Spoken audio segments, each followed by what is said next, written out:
Ready to go? Yep. All right, so let's do it. All right, this is the regularly scheduled planning board meeting for the town of Portsmouth, scheduled for Wednesday, November 10th, 2021.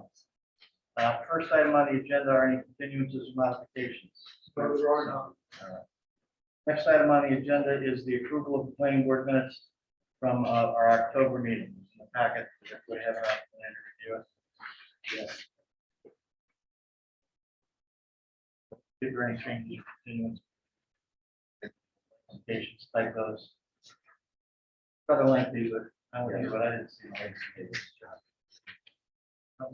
Mr. President, just a quick question. In the minutes from the last meeting, they misspelled my last name. What is it? It's H-E-H-L, or not H-A-L-E, as I think I have in the minutes. All right, let's see if we can find it. Let's get his name right. That's a worthy change. Okay.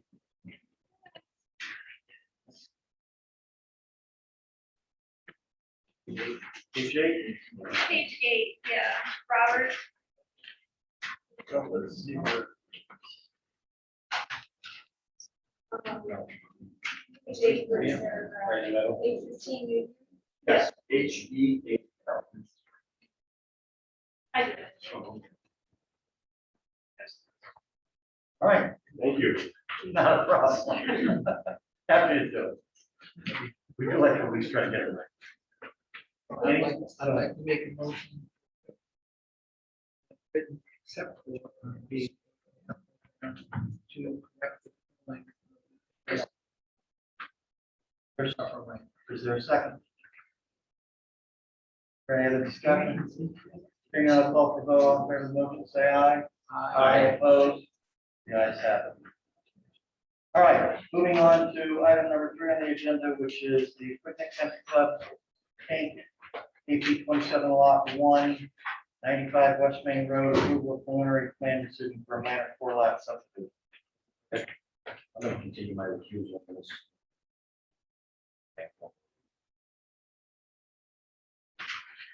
Pass a few things out. You might want to identify yourself. Court Chappelle on behalf of the Equipment Club. I have small one made with the large. I thought that was your first. So this is, first item is to approve it. Oh, and then the next is preliminary. I think you're just. All right. Before I sit down. Yeah. Because I won't remember where I left off. I think you don't want to get started.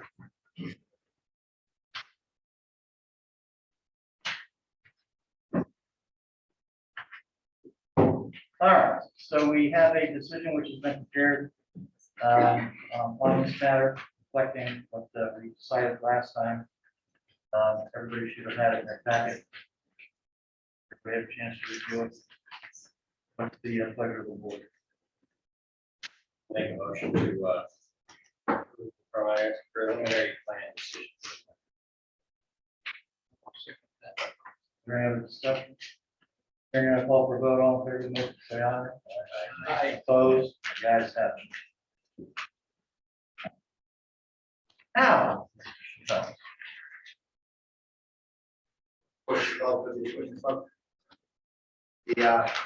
The map that you just got before you, if you recall the preliminary decision, there were 2 minor changes that we discussed.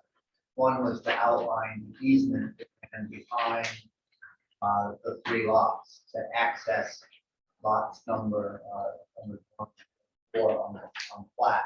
And one was to make a notation that it was a traffic sensitive area. Remember, this is a minor subdivision, would be very easy. We have all frontage requirements, we have square footage requirements, but because it's a traffic sensitive area, we can only have 1 curb cut on West Main Road.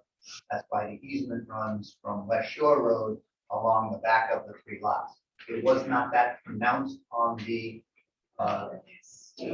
plan that you saw as the preliminary plan. You wanted it drawn, and you wanted a note on the plan which added it's a traffic sensitive area. So anybody that buys a lot knows that the access is actually restricted on those lots to there, and they can't just go cut their own curb cut on the street.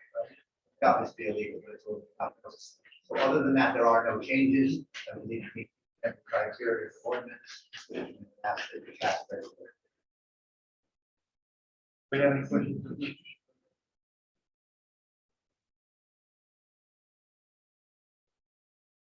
Anybody in the audience who wishes to be heard on this petition? Record show nobody came forward. Is there anybody online? We are, Is there anybody online?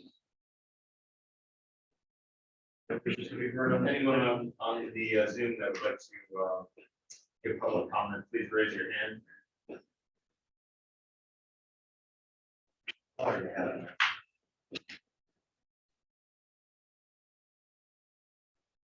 Nobody? All right. So what's the pleasure of the board on the petition? I'll make a motion. Up to final plan application. Like for lot subdivision. Is there any other discussion or comment? Hearing none, I'll call for vote. All in favor of the motion, say aye. Opposed? Opposed? The ayes have it. Next item on the agenda is item number 6. This is West Shore Solar. Owner is Carnegie Trails. Oh, number 5, I'm sorry, I skipped 5. I have people keep track. This is the Kid application, AP 15 lot 4, 22 Road. This is a preliminary and final plan application for 2 lot subdivision. Mr. Garrett, the applicant, and 935 Jefferson Boulevard, Warwick, Rhode Island. Here this evening for, as you said, 2-lot subdivision. Almost 222 road. It's waterfront. It was written back in the early 1900s. 6 separate lots in 79. Her husband bought those lots and built a house. All the lots were from the new lot, which is now lot 4. What this kid is seeking to do is break off about 15,000 square feet. She can build a home on that lot, a retirement home, a much smaller home. And the site plan you're looking at shows that she's doing just that. There's a required frontage, required square footage. Well, that's been done, Mount Hope Engineering, and Todd Champlin, professional engineer, is here. Also going to address you as to the site plan and the specifics if you have any questions. Also here tonight, if you have any specific questions. But that is her intent. That is what we'd like to do. I don't know if there's any questions at this point. Not agreeing with Champlin. What we're proposing with technical. Very good.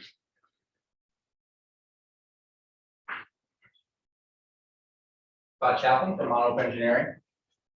As Mrs. Angari pointed out, this is a fairly simple 2-lot subdivision. It has owned this property for her husband since 1979. A 1.12 acre lot existing today with an existing house on it on the Bluebill Cove off of Point Road. Intent is to subdivide a 15,000 plus lot immediately to the north portion of the site, accessed off Point Road. The lot will meet zoning frontage and area requirements. We have done some soil evaluations out on the site with DEM, which is satisfactory, and certainly design a septic system that would serve the purposes of the lot. There would be permitting required not only with DEM, but with CRMC as part of any development of that lot, as the site does fall within their jurisdiction. Other than that, we do feel we have the area and frontage requirements to satisfy the board for this subdivision. Questions? What is the CRFC requirement? Well, anything within 200 feet of the coastal feature requires their approval. They have requirements for buffer zone off of that, setback off of that. Starts to push the lot up towards the road quite a bit. As we get into trying to design a house on the lot, they may want to look at zoning requirements and see if there's maybe a little balance of a small zoning relief to help satisfy staying off the shoreline, but maybe not being too close up on the road at the same time. A lot of the houses along Point Road are pretty close to the road there, so I guess we'll cross that bridge when we get to it, but Yeah, are you considering any, maybe for the runoff mitigation? yes, as part of any development of that for new construction, DEM and CRMC would require some stormwater control at the site, downspouts and any driveways. I would imagine we'd have some type of gravel driveway or forest pavement, something like that, permeable pavers. The soils there are actually excellent, sandy material, water tables, I believe, were 6 feet. It's pretty conducive in that regard to managing any water. On stilts and stuff there? There is a flood zone there. I'm not sure it'll need to be up on stilts. The site, because of the CRMC setbacks, the house is going to be pretty close up towards Point Road. I think we'll be able to stay out of the flood zone without necessarily being up on stilts.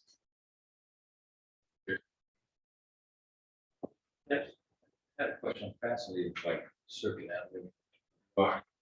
And has that been abandoned or what's the status of that property? Actually, it was never used. It was never built. And if you look at the plat maps from 1923, so almost 100 years ago, that there's some little shacks along Circuit Ave.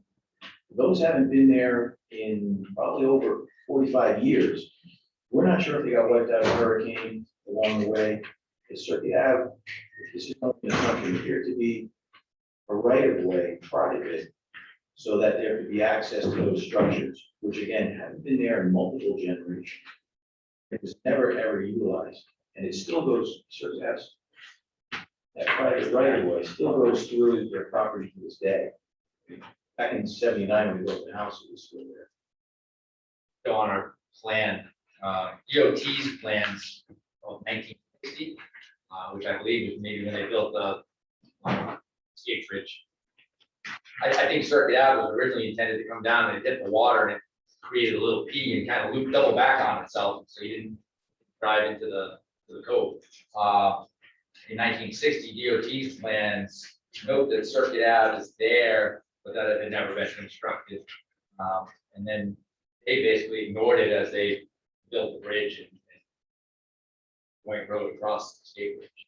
It doesn't look like it's going to peak anything.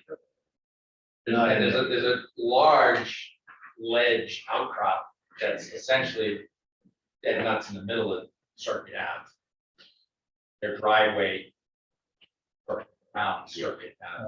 That's why it's circles, I would assume so. So the idea is to build the lot that's going to be to the north of the current lot. Correct. That property kind of slopes away. I plan on dealing with that slope. Well, it does slope from the road, obviously down to But not just from the road, but it slopes to the north. So correct. Well, it does slope a little to the north, but we did some test holes that were fairly close up towards the road. I would think the house top of foundation would be slightly higher than road grade. The back of the house kind of lends itself to maybe being a walkout type layout.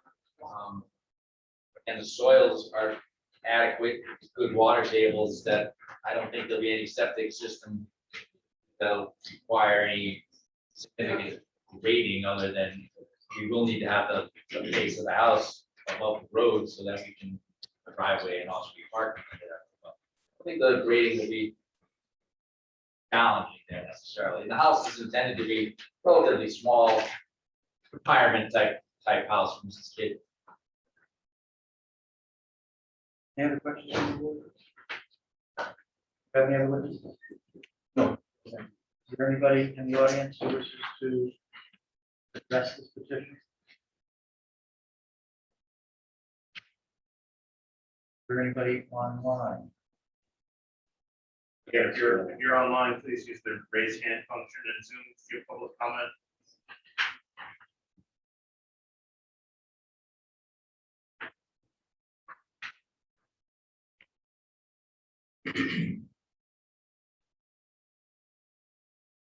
It doesn't appear that there's anybody who wants to address.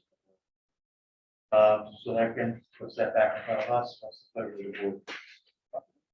Motion to, have, very final plan application.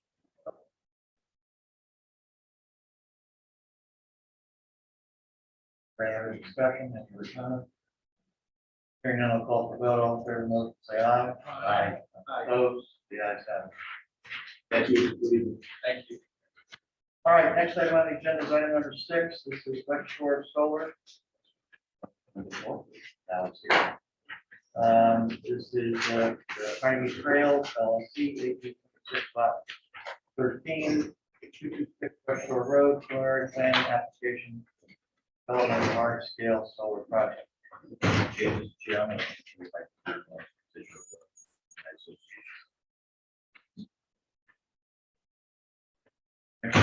George Bell for Carnegie Trails. Unfortunately, as you recall, as a condition of coming before you on preliminary, that we had to go to design. Unfortunately, the last 2 months design reviews have been canceled. On the night of the storm, and one of the gentlemen was coming in from Nantucket, unable to get here by ferry, so we would not have the hearing.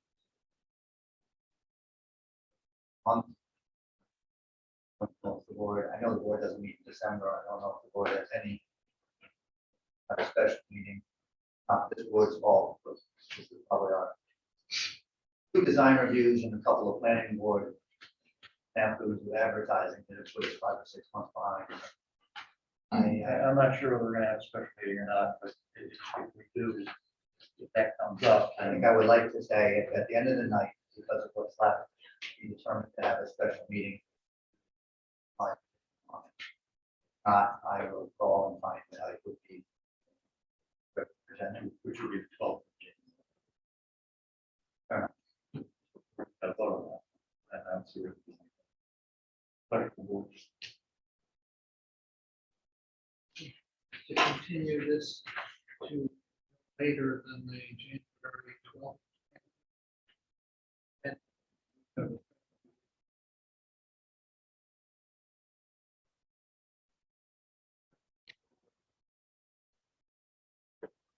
percent. Any other discussion? All in favor of the motion, say aye. Aye. Opposed? The ayes have it. Okay, Mr. Thank you. All right, next item on the agenda is item number 7. This is 1200 West Shore Road, owner P&G Realty, AP 44 lot 7 and 8, 1200 West Main Road, approval of master plan decision for a planned retail service development.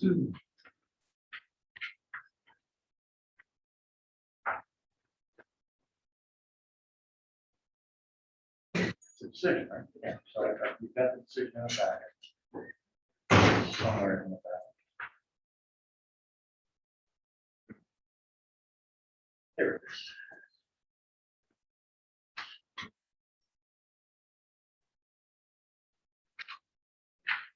No, we're probably down. More than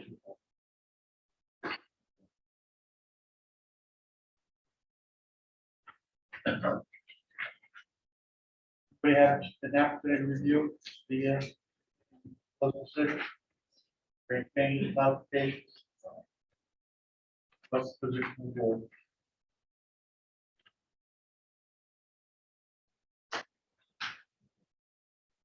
Motion to approve the master decision. There's a second. Any discussion? All in favor of the motion, say aye. Opposed? Right, Mr. All right, so these eyes still have. All right, moving on to number 8. This is Namali Power, owner of 2340 West Main Realty, location AG 56 Lot 6, 2340 West Main Road, master plan application for development of a large-scale solar project.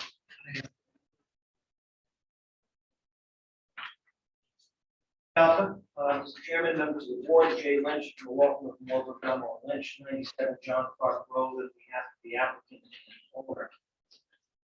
We were initially prepared to go ahead and follow up on our master plan approval. As you recall, let me give you a little bit of travel in this case. This application was the certificate of application was on May 1, 2021.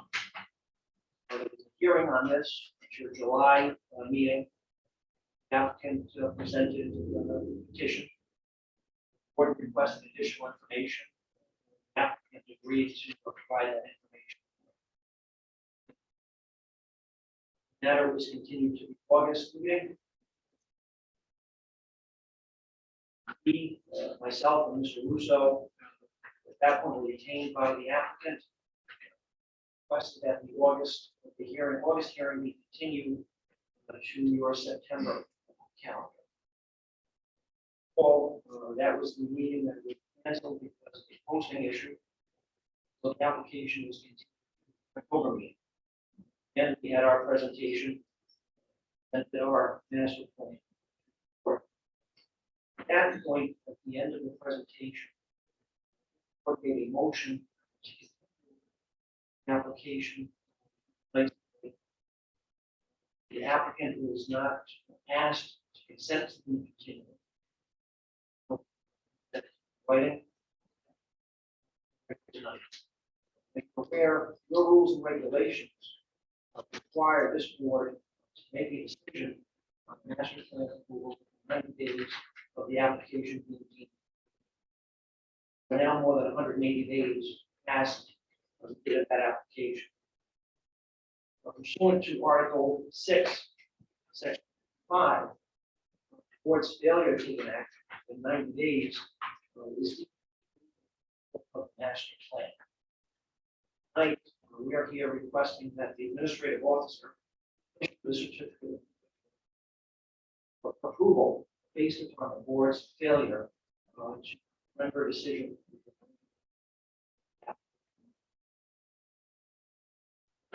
Counselor? I don't think it's a rule. No, I'm asking for a legal comment. Well, the language of the regulations and the language of it's based on the language of the statute. State what the state. But when we talk about legal issues, we can have an executive session. Don't want to be pedantic about it.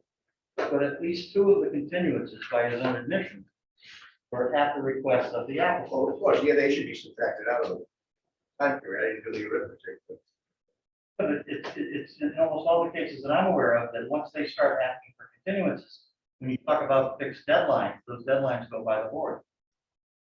I don't, if we're gonna talk about legal arguments and advise the board, I'd rather have an executive session than shoot from the fly here.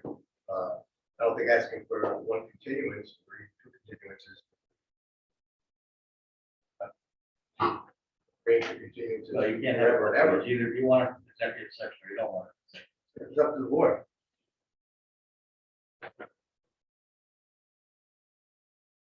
Or just working proceed, if you like legal advice, you can have an executive session.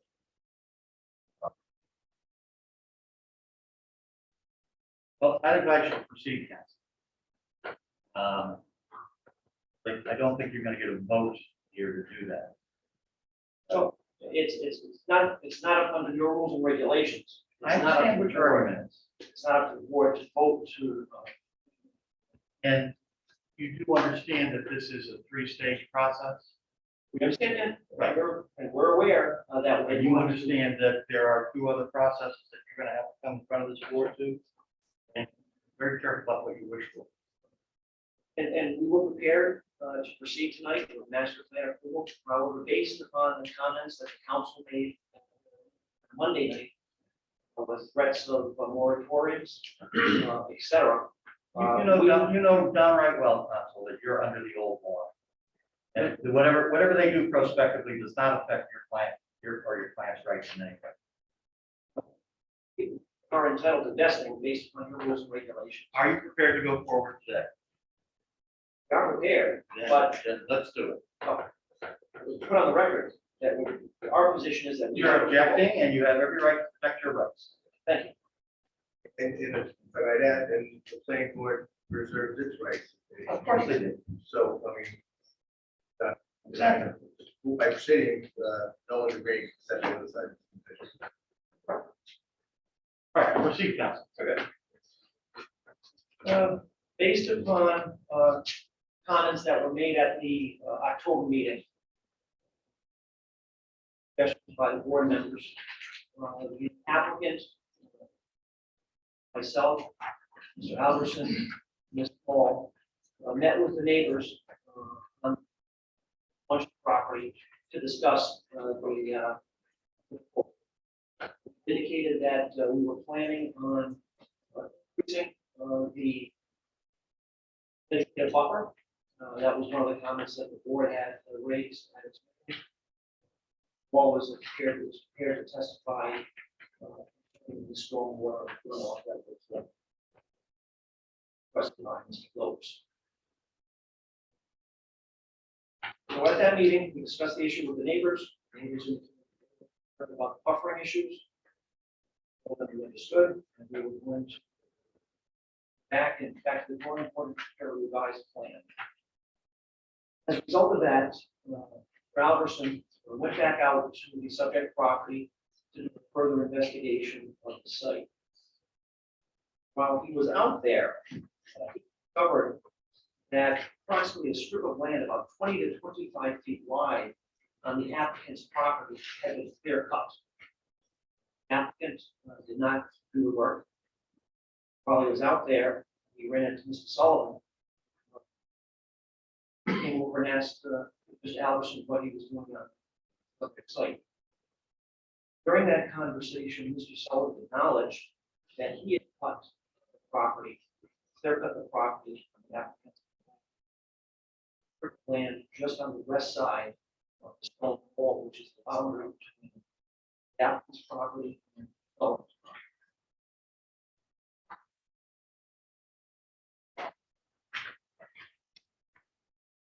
So, Mr. Albertson took several photographs of the existing condition on the site. He also prepared a revised landscape plan. Increased the vegetative buffer 30 feet to 40 feet.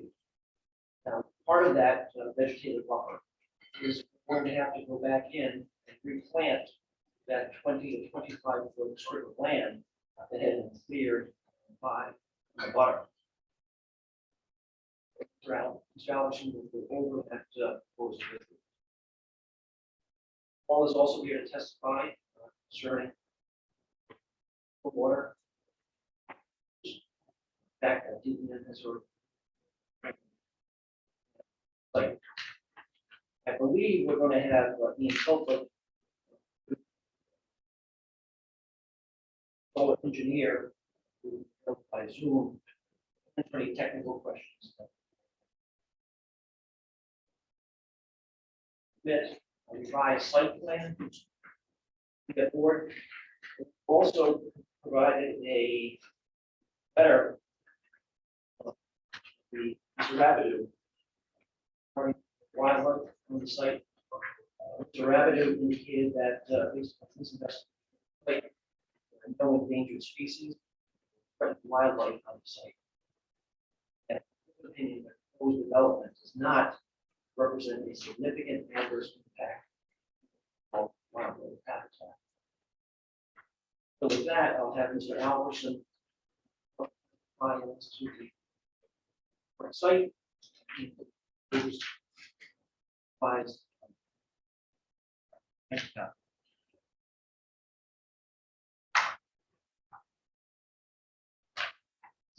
Thank you. For the record, my name is Kevin Albertson. I'm a registered landscape architect in the state of Rhode Island. My office is located at 360 Anactucket Road in Whitford. Thank you.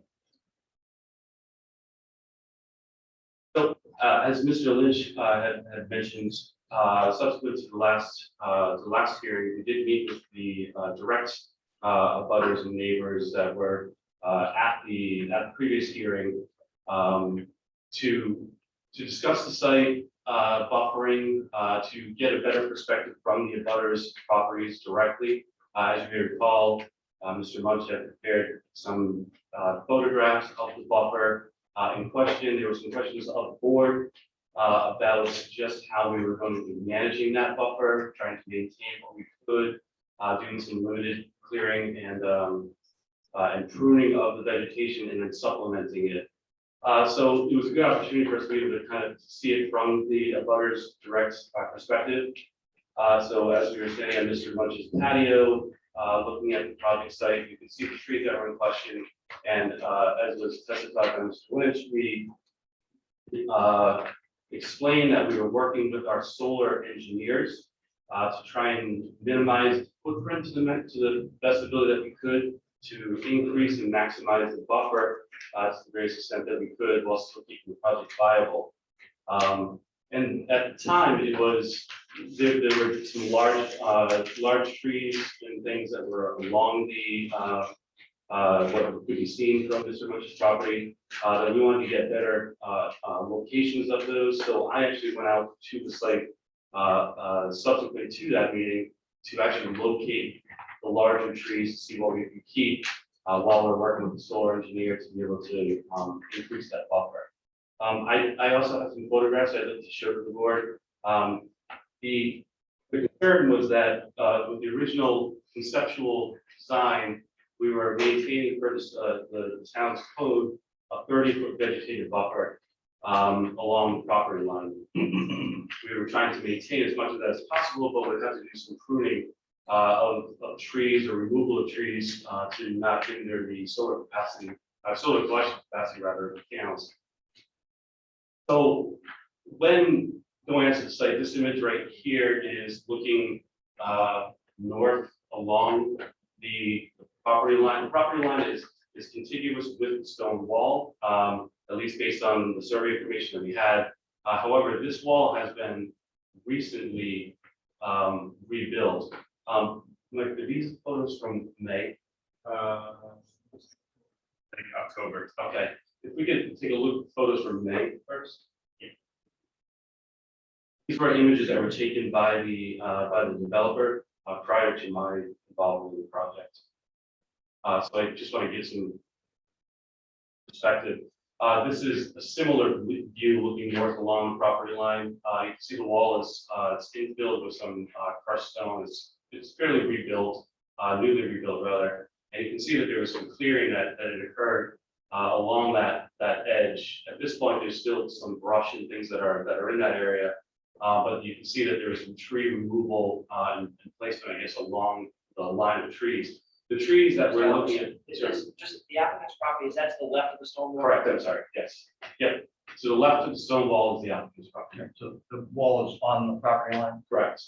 Yes, and we're doing some additional survey information to confirm because the wall was newly rebuilt. So when the survey was completed, that wall was original. So we want to make sure that the property line is contiguous with that. So this is back in May. You can cycle through some photos. You can see it's fairly new cut. There's some trails that were actually cut into the property as well, coming in from the east side of the property into the southern property.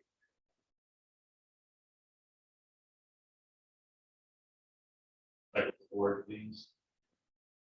This is, I think, turning around and looking south.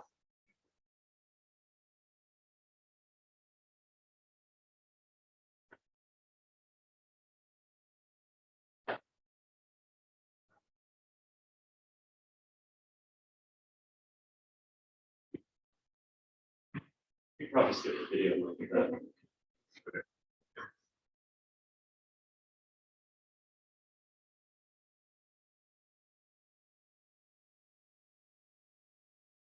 I'm to agree to any terms of. This is viewing the site from the north looking south. So in this picture, on the right-hand side of the picture is the applicant's property. On the left-hand side, you can see the wall, the end of the wall, which is not rebuilt yet at this point. And then the abutting property is on the left-hand side.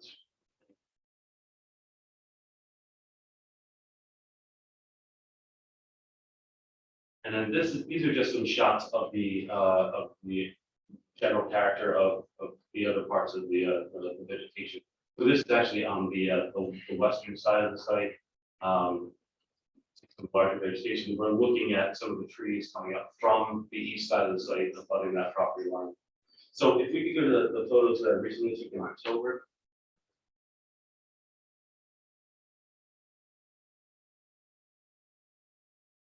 So these are images as of October 29th, I believe it was. And you can see that clearing has actually gotten bigger.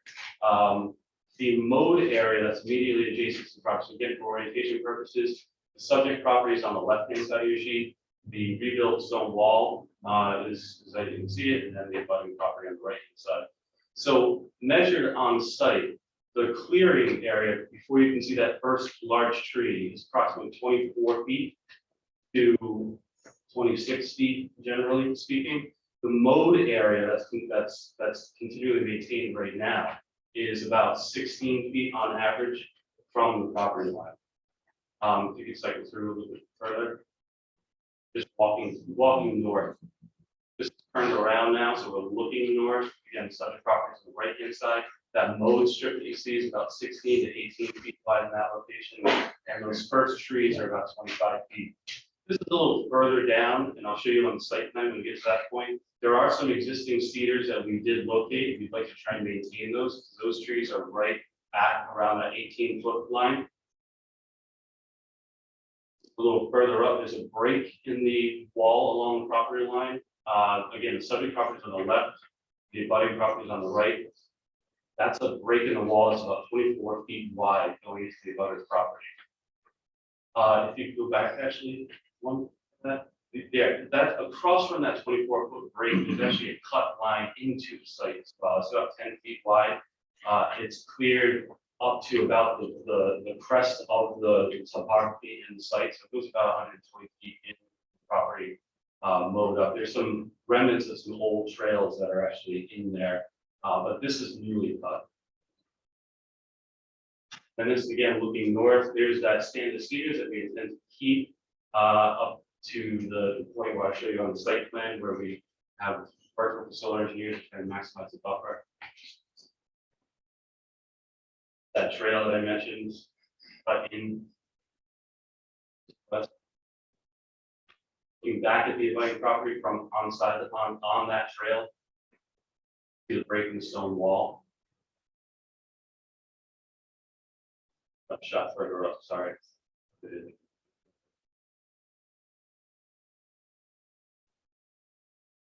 This is looking north along, you can see the clearing, the mowed area again. Further up. And then as you go up, I guess it's later in the point, but as you go up further towards the north, it actually widens up even further.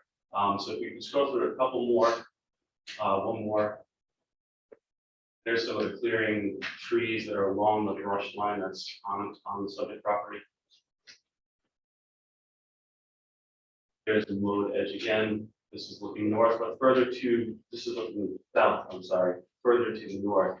What happens as you go further to the north, that widens out. The mowed area winds up becoming almost 50 to 60 wide before you get to the vegetated areas. So with that in mind, this is looking at the water tower, again, at the far north end of the property. There's another break in the stone wall that's been rebuilt there. So maybe we can look at the site plan, because with, Just follow that. One of those questions. Now, when you were out taking photographs, did Mr. Sullivan approach you? yes, And did you have a discussion with him about who had cut the land? So I had mentioned to Mr. Sullivan, because from the meeting that we had previously, we were trying to maintain as much of the existing tall vegetation as we possibly could along there. But standing there alongside Mr. Sullivan, I mentioned him, it's pretty clear that the trees that we were looking at for Mr. Munch's property are 25 to 35 to 50 feet inside of the site. So it was misleading as far as looking at it from Mr. Munch's site. And I said, this has been newly mowed. And Mr. Sullivan's comment was that he did that because to mowing, because he's maintaining it, because the brush was occurring on the property.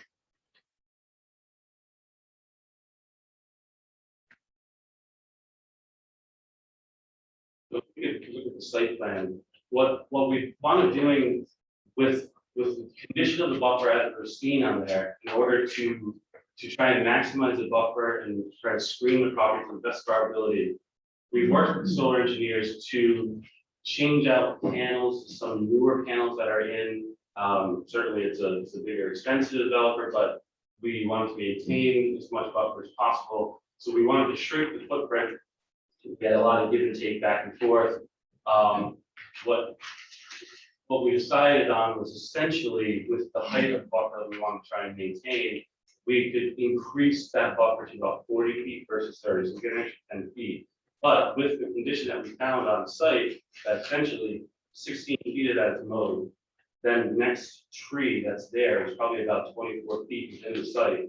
What we decided to do was take that area that's currently cleared and mowed, revegetate that entire area as part of our buffering. Planting that with a mixture of evergreen and deciduous trees. It's a little tough to see on your screens there because of the scale, but I located several trees that we're looking to try and maintain that are right around that 30-foot mark off of the property. So between that mowed edge is about 30 feet. So we'll maintain those. If you look further to the right-hand side of your sheet, that's the south. There's those two round tree icons. Those are some existing large oaks and cherries that we can maintain going further. So then in planting that, you can see those spiky, for lack of a better term, trees. Those are the evergreens mixed in with shrub vegetation. There's some more of those circle trees that are in there, maybe half dozen. And then as you go further to the north, across from this existing cedar and oak grove that's on the abutting property, Mr. Sullivan's property, just where the arrow's pointing right now. Across from there is those large cedars that you saw in those images that we were looking at. The intent is to maintain those in greatest extent practical. So in essence, the buffer would be replanting that clear 25-foot, range of area. Maintain, 8 to 10 feet, as much as possible of trees that are there. And then that 10 feet that's closest to our site, we would want to have some ability to be able to selectively clear, remove trees, and prune trees that might be overhanging and shading the array. But on the inside, so that's what that blue, that light green with the cross hatching on there, that's that selective clearing area. And on the inside of that, we want to plant some shorter evergreen buffer vegetation, which would essentially be going up the hill towards, for lack of a better term, going up the hill from east to west to further screen the buffer. Again, this is that master plan, so everything's inherently conceptual, but we went above and beyond to try and gain some additional information that we didn't have for the board at the last hearing. I think we're further along with actually trying to our methodology with the design, but there's going to be certainly full, more detail as the project proceeds towards preliminary. I can see that this would have several details or something through there, so you can get a better idea as to exactly what we're doing, trying to get some sight lines from the abutting properties. But this gives a flavor of what our methodology is going forward with the buffering as the condition of the site currently is. And the meadow grasses that are being the same, the plantings. Correct. Correct. Yep. So underneath the array is still going to be all meadowgrass plantings throughout there. We did increase, in addition, we increased the buffer along the south. We haven't talked about that yet. But along the south, we pushed it, so we have 40 feet minimum of vegetative buffer along the south. And we've also increased the amount of trees. So again, in that area, there are some existing cedars that we're looking to try and maintain. Right where you can kind of see those notes, which is 30-foot required vegetative buffer, 10-foot additional vegetative buffer. Right around in that area, there's some existing cedars. You can see the shadow of them. We want to keep those to the greatest extent practical. And we want to supplement that with additional plantings to densen that buffer. In that area, it's fairly thin right now. So even though we're trying to maintain what we can, the understory is a lot of sort of honeysuckle weeds, a lot of thorn, briar, rose, things like that. It doesn't give a whole lot of buffer. So the intent is to really beef that up with evergreen trees, shrubs, understory trees, make it a natural buffer, trying to keep the wooded appearance to the greatest extent that we can. Nothing really changed along the western portion of the site. At the previous hearing, we showed cross sections through all those areas as to why the site's going to be suitably buffered as it is shown, but certainly as the project proceeds and we provide some more detail to some of the buffer areas, we can provide that to the town. Absolutely.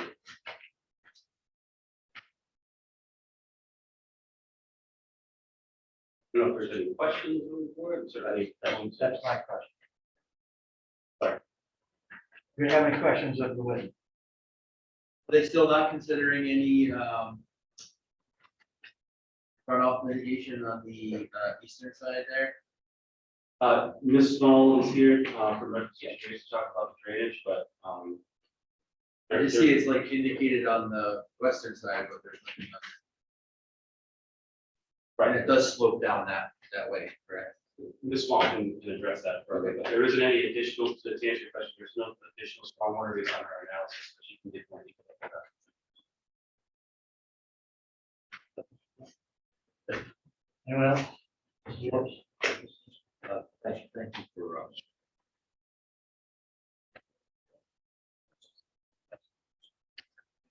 talk on what is happening on the southern buffer. I think one of the points I brought up last month was bring off with the tiger and planting.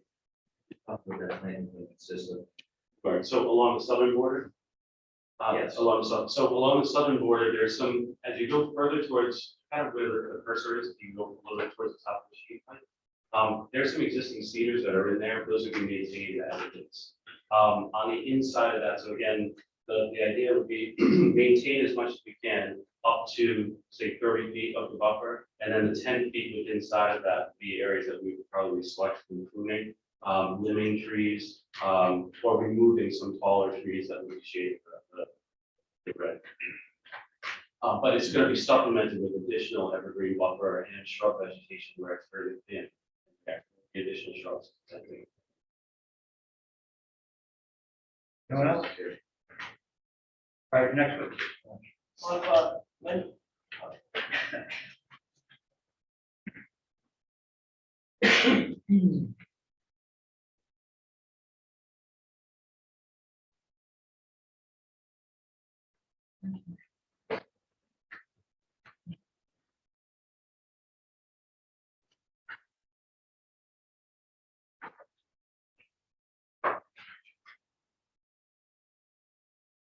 Your chair's inside if you want to come in.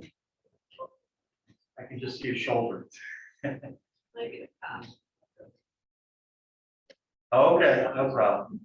Just like I saw a shoulder, I didn't know if somebody didn't know we didn't have seats. And Paul, Northeast Engineer, 6 Down Road. My office has completed the stormwater design check project site. We, as you probably may remember, my office did the Patriot Petroleum project that's there. And then we are now doing drainage design for the solar array project. What I brought here, I believe in your packets, you have gotten the revised civil plan for the project, but what you may not have is the watershed maps. If you want, I can give you these reduced 11 by 17, but I did bring them to the screen as well. That's the lawyer, one of the sides what comes in with us.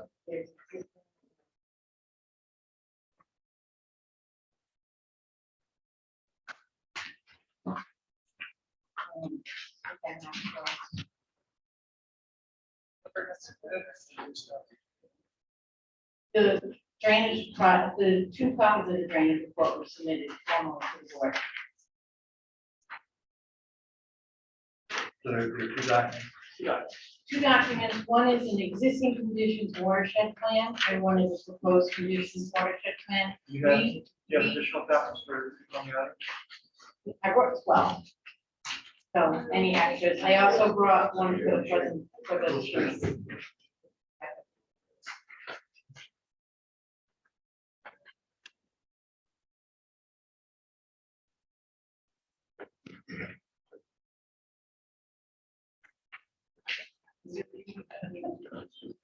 Watershed. Your watershed.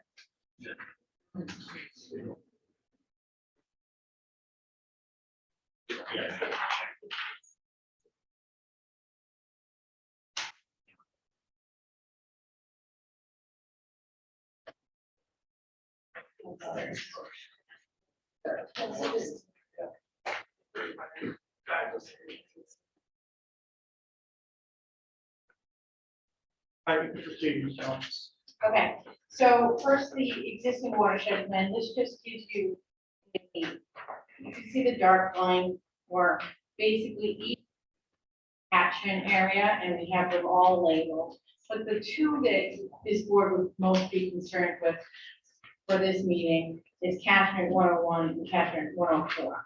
Catchment 104 represents the land area from the project site which drains east towards the reservoir and butters.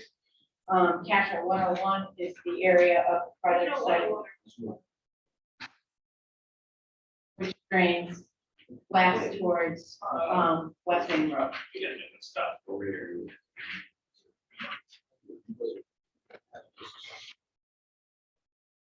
As you can see that there's a ridge line through the site, and the majority of the project site drains towards West Main Road. We understand that this board is mostly concerned tonight about the reservoir and the butters. The project demonstrates a reduction in peak runoff to all the watersheds, but I'll go through the details associated with those two watersheds for you tonight, just to help with the review of the drainage before you. Basically, you have about 3.78 acres that drains towards your reservoir area and the butters on the east side, and about 5.5 acres of the project site that drains west towards Union Beach. Under the proposed conditions watershed plan, next sheet is labeled proposed watershed plan. So the catchment areas, which are basically going in the same directions, but these represent what the drainage patterns for the site would be under proposed conditions. Drainage area that drains to west under existing conditions, which is considered catchment 104, on this sheet is most comparable to catchment 211. Area is reduced. I mean, it's actually increased, but the surface of the ground cover has changed from wooded to meadow. When you do engineering drainage designs, there's assigned curve numbers. It's called curve numbers for each surface type that you have. For example, asphalt would have a curve number of 98. Your grass at your house would have a curve number of 74. Wooded areas have a curve number of 71, and meadow has a curve number of 70, I believe. So as your number goes higher, the runoff is quicker. If your curve number is a lower number, the runoff from that surface is slower. And you get some more infiltration because the water is running across that surface slower. So that is how we are getting a reduction in the peak runoff to the east without installing a drainage basin. And it's important that the board recall that we did submit this to DEM Wetlands and Ricky's programs for their review. And they agreed with our watershed catchment areas in our runoff calculations that we provided to them. On this, with the area that's draining towards the west, it's now broken into two different catchments. If you can see, basically, the catchment that was 101 is approximately now 201 and 210. One section runs basically to the wetland that's on site, and the other section first goes into a depression that allows for some groundwater recharge, and then it discharges towards that wetland. So that is how this part of the site, we have peak runoff reduction. So the project proposes a reduction in the peak runoff to all of the 3 design points. Now, Union Street is also a design point, but the area is very, very small. And it's really not impacted by this project. And then you have basically what's going to West Main Road. And I think most importantly tonight is what's going to the east, which benefits to the reservoir. In our butters.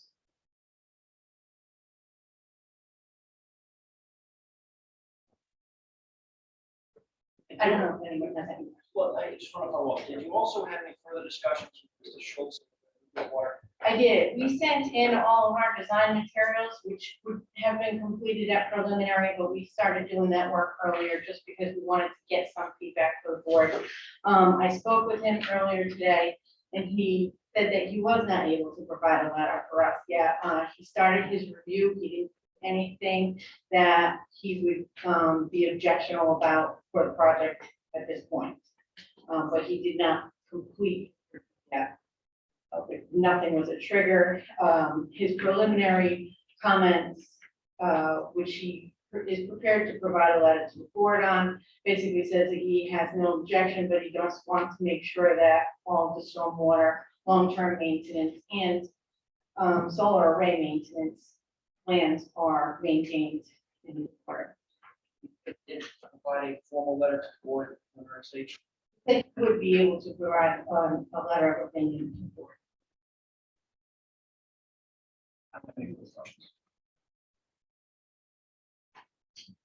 I was just, is there a letter from DEM indicating earlier? We have a permit, yes, and that is Yeah, actually a we're- checklist Yeah, item we're- requirement for your next stage. That's at the next stage. It is, but Okay. we did, I mean, I'm testifying that we did get that I approval, and, I will include a copy of the, Ripley's wetlands permit approval with the next package.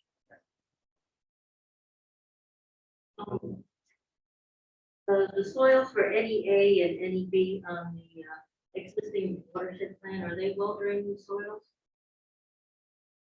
Those are our Newport silt loam. That's as well draining as you can get on this island. All right, well, for the uninitiated, what does that mean? I have no Basically, idea. they are- No, I understand. But what does it mean for the layperson? I mean, everything, almost the entire island is covered in a silty loam area. So it's not like we're in Plymouth where we have beachy sand everywhere. So it's as well drained as you're gonna have out in this area. It supports farmlands and vegetation, and the meadow will grow suitably in this area. We also, that meadow that we put there is good for shaded areas if the panels are creating a shade over them, so it will sustain with this type of use. All right, yeah, Just I'm sorry. a quick one, and, like, we probably asked you this on this project, and the others, not make assumptions. Not design considerations for to the first one. So we did, and you, the planning board, we submitted 2 full copies of our reports already. Yeah. But if you were to look at that, we analyzed each of the 3 catchment areas, and we do 1 year, 2 year, 10 year, 25 year, and 100 year. And every storm proposes a reduction in the peak runoff. Thank you. Gilson? Have anything else? I don't have anything else for this small. I don't know if Mr. Telford, is Mr. Telford? Like, That's right, you said something, you're presuming that we could do I'm this. hoping that, I'm hoping he's there. I have faith in Mr. Esio. I don't see anything about that need. Supposed to be. He's down in California. He was supposed to be If there. he could raise his hand to the application, then we can. Unless he's workstation too, I'm not sure.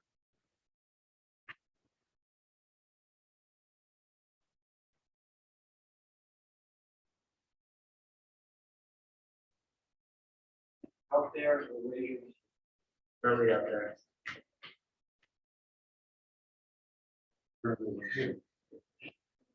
Apparently, Mr. Telford is not on the Zoom link, but he would be there just to answer technical questions that may have regarding the panels themselves. He will be available. We can keep trying to get him this, I mean, it's gonna go up a little bit. So. Yeah, Mike, if we could just keep an eye for him to pop up, if he does let us know. And we'll allow you to come back to that story. Thank you very much. And that, Another one. All right, members of the public. You guys know the routine. Come on up, Mr. Young.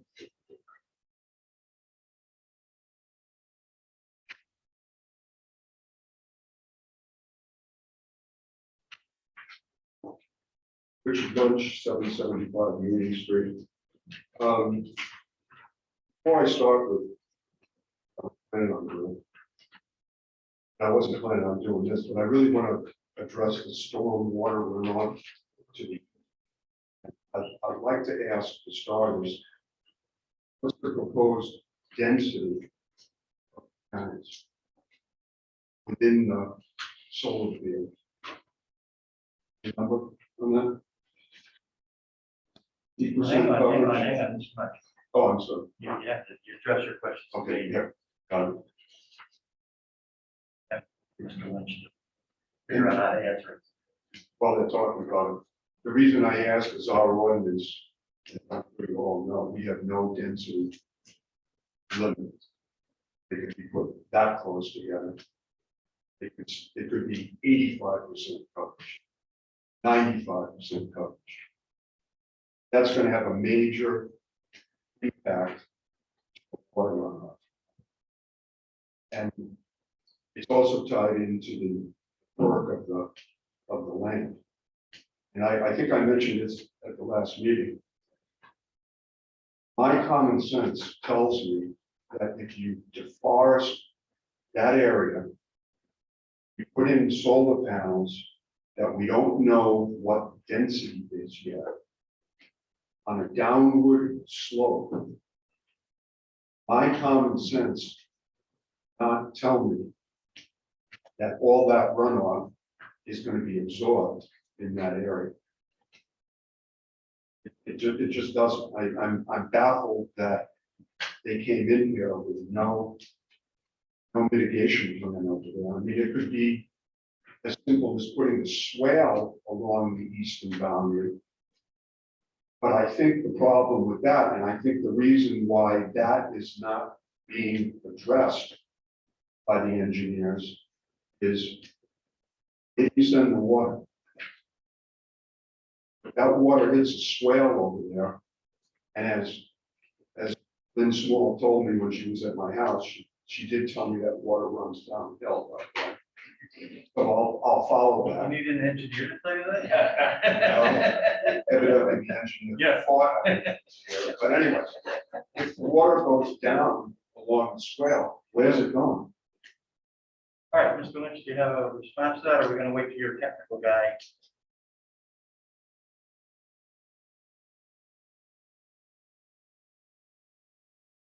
Hey, Lynch, I don't have the information facing the panels at this point. You know, again, we are at master plan stage. You know, we've given this above and beyond what's normally provided in master plan, but we don't.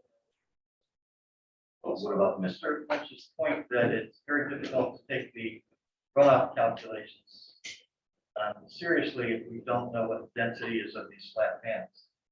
I assume that that's the question. Once we get that, those Hello, plans, this is Ian. small is gonna have to recalculate that. Oh. That's, oh, Is he there? here he is. Mr. Munch, would you mind allowing him to finish? You can sit right there. Thanks.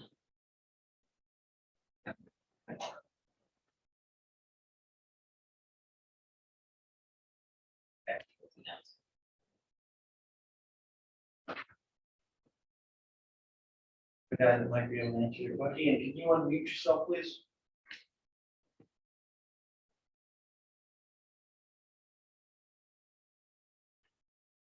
Ian, are you there? Put them up, Mike? Can you unmute yourself, Ian? Hang on. There you go. Yeah, I'm here. Sorry about that. All right. Ian, if you could just identify yourself for the board, please.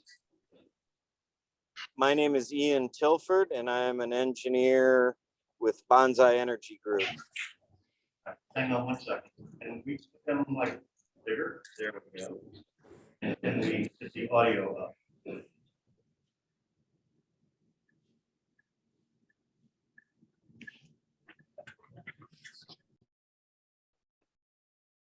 Sounds good as gets, right? All right, Mr. Lynch. Ian, the board has just some questions about the spacing panels. Do you have that information? First off, who is? Oh, yeah. And he identified himself as the engineer with, Well, you can identify himself. identify yourself again. Ian? Yes, I am Ian Tilford, and I'm an engineer with Bonsai Energy Group, working with the development group on behalf of this Portsmouth, Rhode Island solar project.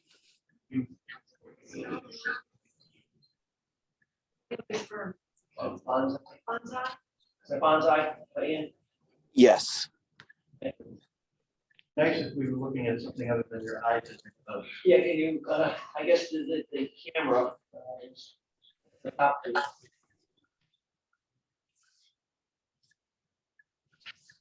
Say that again. Technology, a little bit better.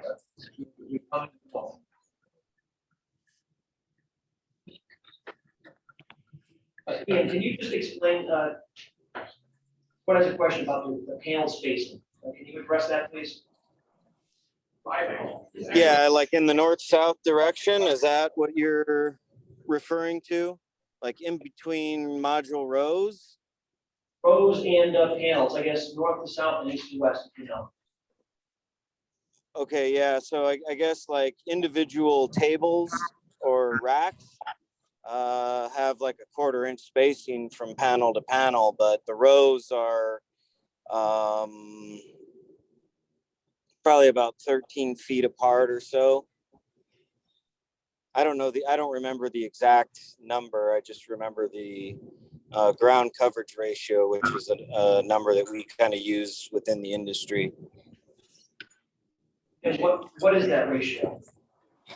61% right now in part of it, and 40% in the southern part. So the southern part is a little bit different technology, and the northern part is sure. I don't know if the board has those questions. Well, Mr. Lowe. My question is, the plans as presented, it's of the panels, an accurate depiction.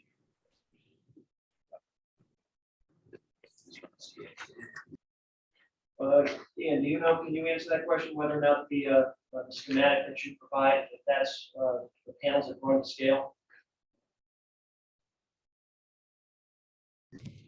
I'm sorry, could you repeat the question? Yeah, there's a question, is it that you would provide a schematic, a plan of the solar arrays laid out on the subject site. Mr. Lopes has a question as to whether or not that is drawn to scale. Yes, correct. That drawing is drawn to scale. To me, the question was, think the presumption was you have this impervious panels. And so by default, you have this impervious hard surface, it's not going to absorb anything. It's not going to be able to run off. More of a civil question for Ms. Small. That runoff that spills off these panels, are we accounting, how are we able to account for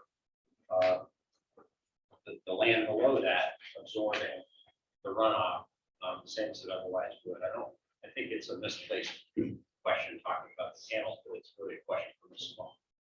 She's here. When Ms. Wall can address that question, I think we have Ms. Telford, if we want to finish up with Ms. Telford. we have Ms. Wall address that So why don't question. we have him hang around just for a little bit? This small, I'm sorry, Council, I don't want to. No, that's fine. Ian, hold on there.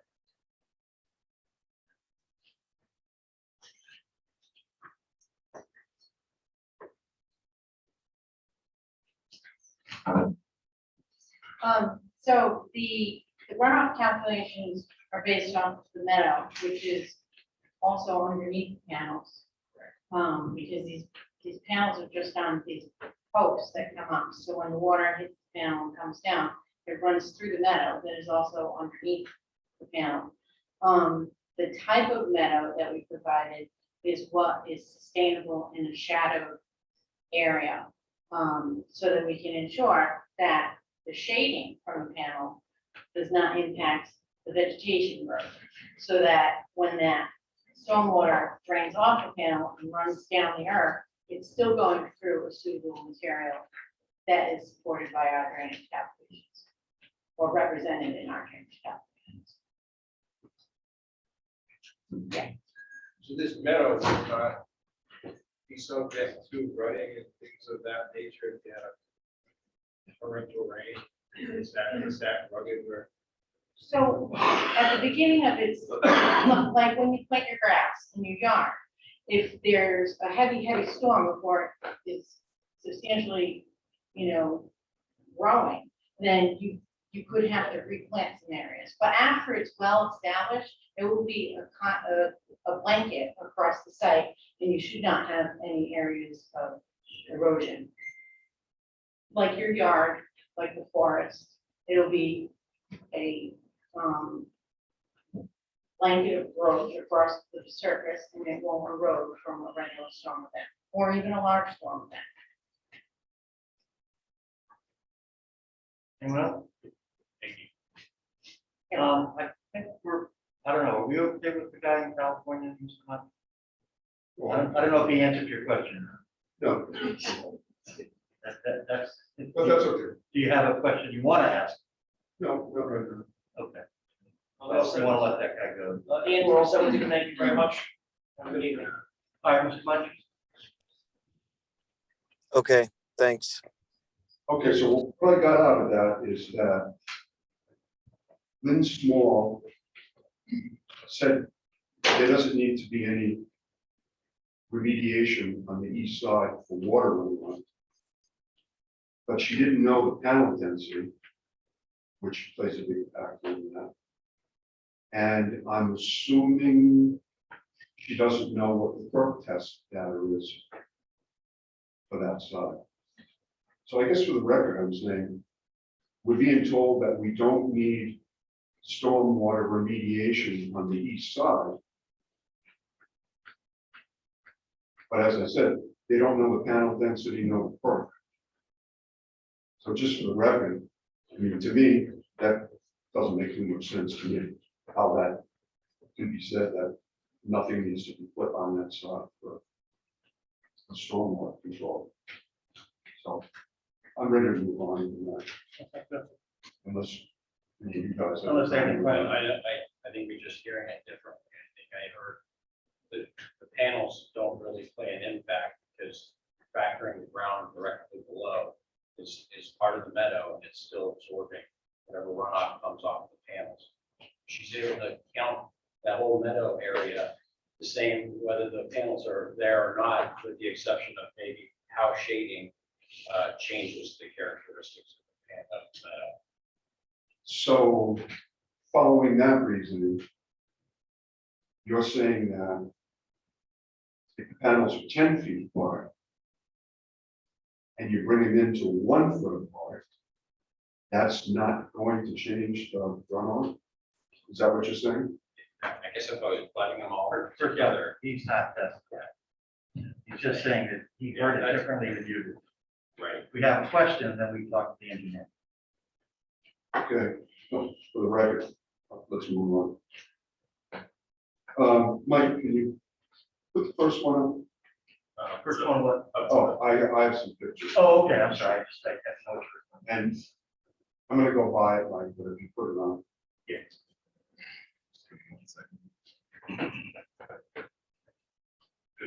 This PowerPoint, correct? Yeah.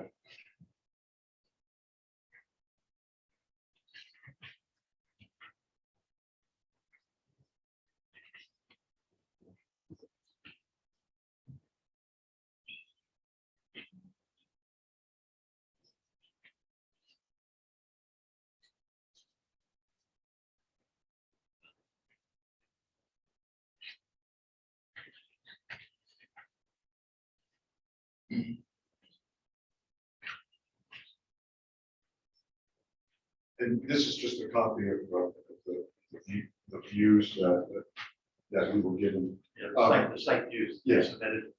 Mike, can you go to the next one? This is just the first couple slides are going to be kind of a repeat of what I showed you at the last meeting in case some people that are here that didn't see this. This is the forest, basically the forested area where the panel area will be. And you go to the next one. And this is just a view of, this is our western horizon as it stands now. I had showed that back in October. Mike, the next one.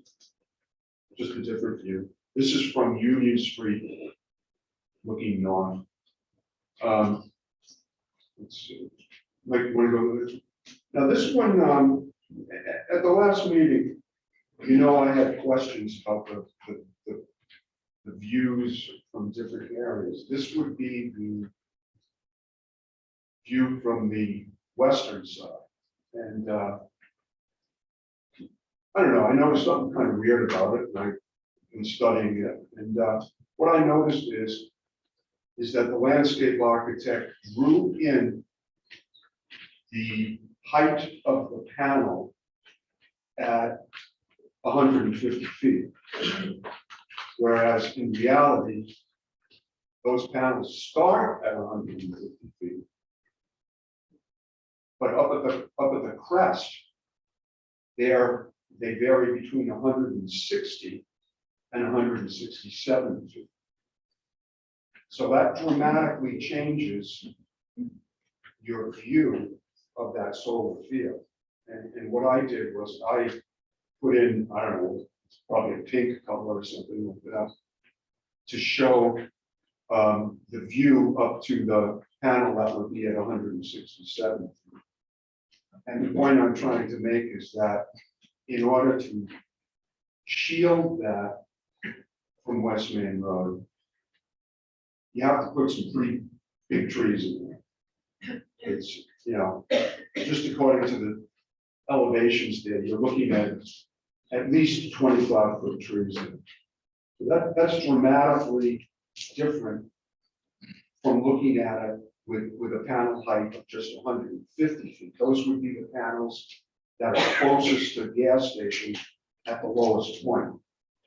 Now, I also have that, I can pass this around. I have a roll where it's a lot more detailed. I also have a panel at 160, so you have all three views at the various heights of those panels as they rise going up the crest.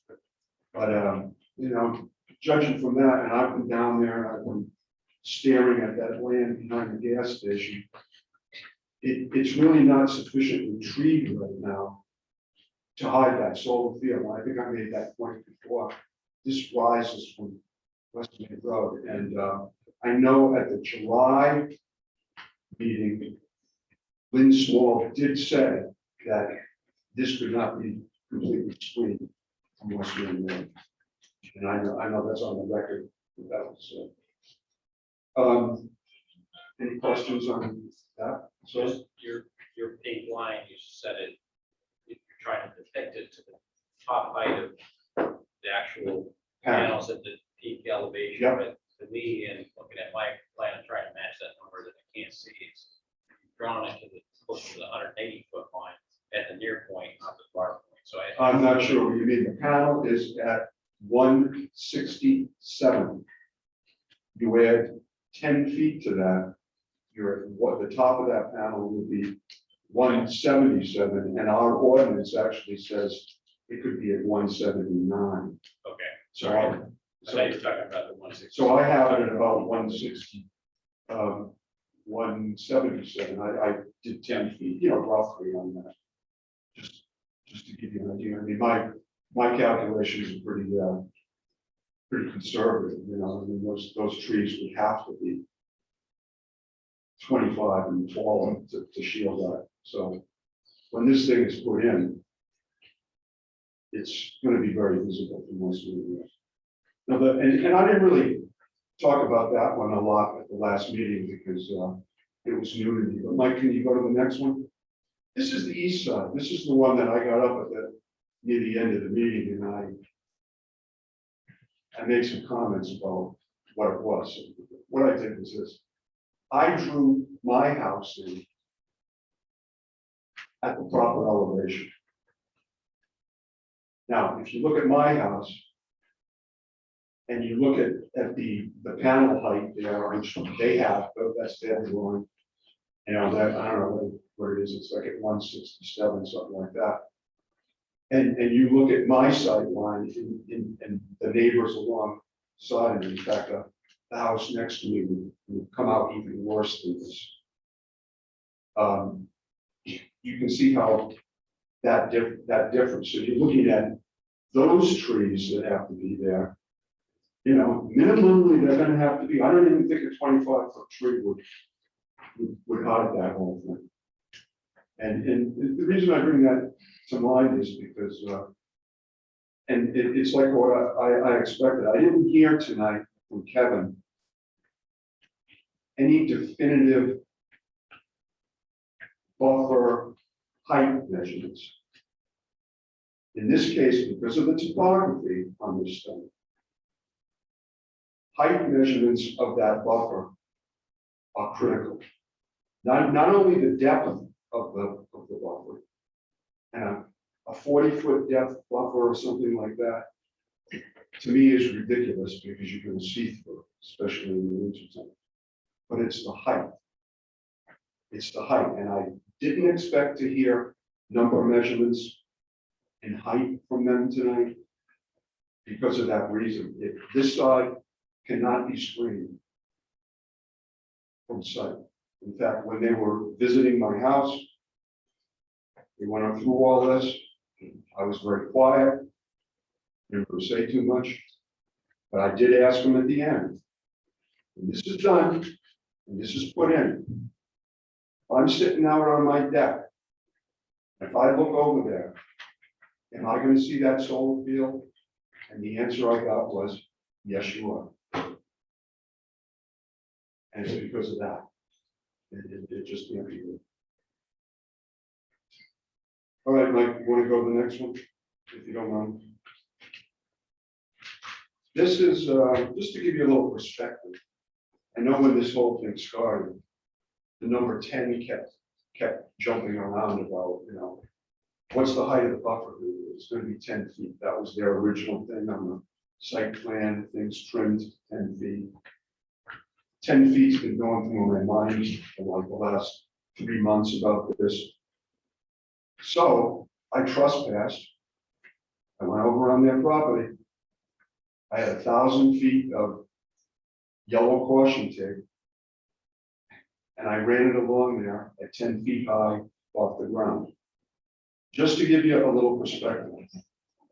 That yellow, that's nothing I just drew in on the PowerPoint. That's an actual tape that, believe it or not, my wife helped me with. We strapped that along to get an idea. And, I was playing around with it this morning and I kind of started measuring that. I used that as that 10-foot height.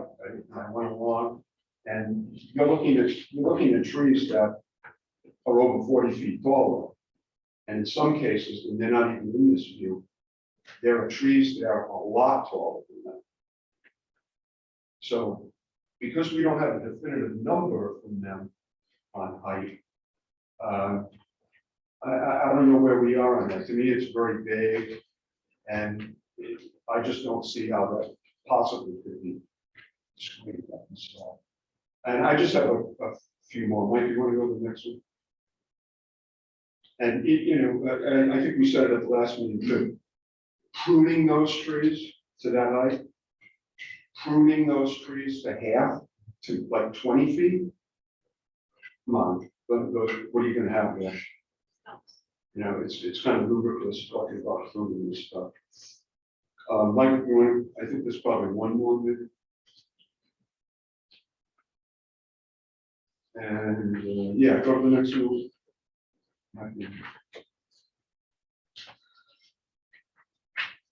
You can see if those trees were pruned. What do you have left? What's that? Okay, now this one. This is something I took out of the ordinance, just to make sure everyone's aware of it. I just copied it right from the ordinance. Impacts to be minimized include locations and habitats for animals, including birds, plant species of concern, and habitat forest fragmentation. So if this forested area is taken out to put in this panel area, obviously the Maui Power and its representatives cannot meet that part of the ordinance. Can't be met. And I hope everyone thinks about that, because we certainly have. Mike, you want to go to the next one? This is something that I brought up at the last week. This is right from our ordinance. The applicant shall utilize existing cleared land or that which minimizes the impact on forests and habitats. And I mentioned at the last meeting, our neighbors, Little Compton, quantified it. 20% of the area, or a total of 20,000 square feet.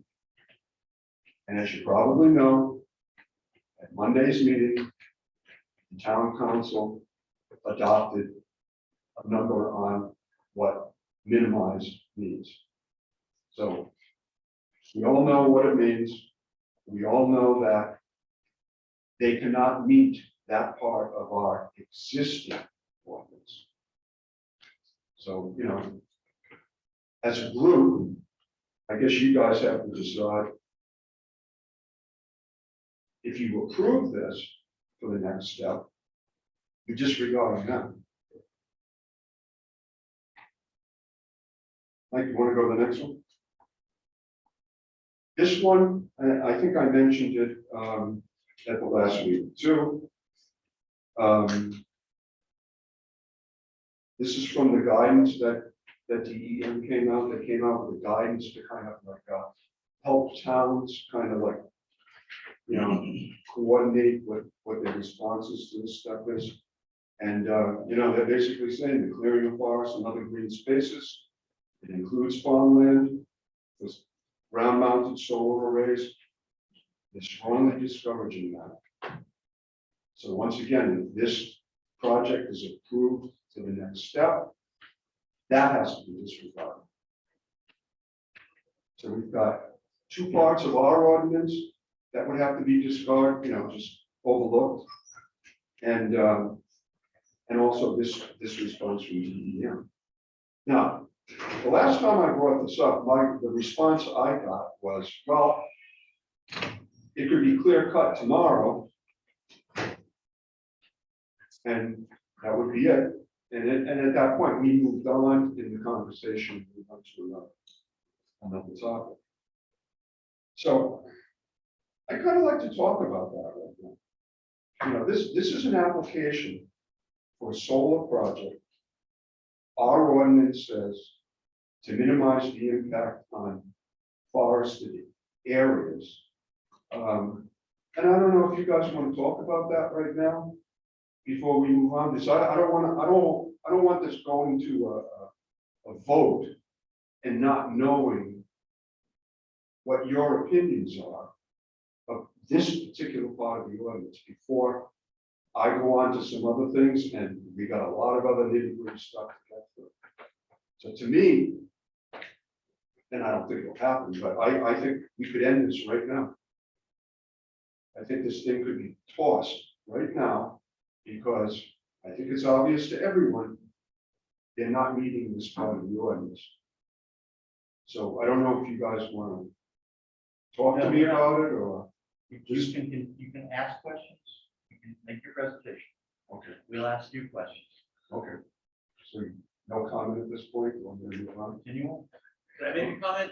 I would just like to make one quick comment. So this is guidance, this is not our ordinance, right? So This is. I'm just, I'm not this saying I is agree or DEM. disagree with you, but Right, this is this is guidance. DEM guidance. So we have This one. to vote according to the ordinance. All right, let's go, Mike, go back. Can you go, let's backtrack. But I'm just saying, you're calling this particular point out, and this really, it is guidance, it's guidance for all of us to take in and weigh, right? So. Right.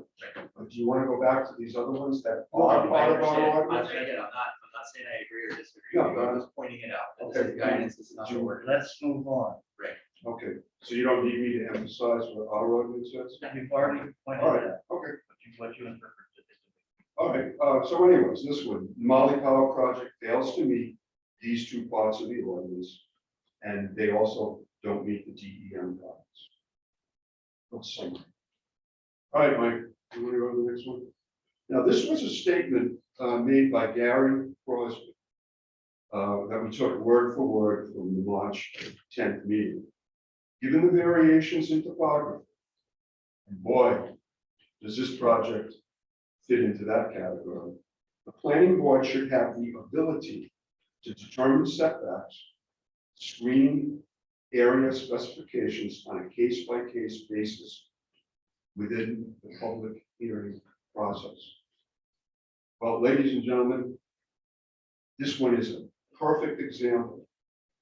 And you guys have the power to determine all these setbacks, to determine the screening specifications, as he said, on a case-by-case basis. That is part of our ordinance.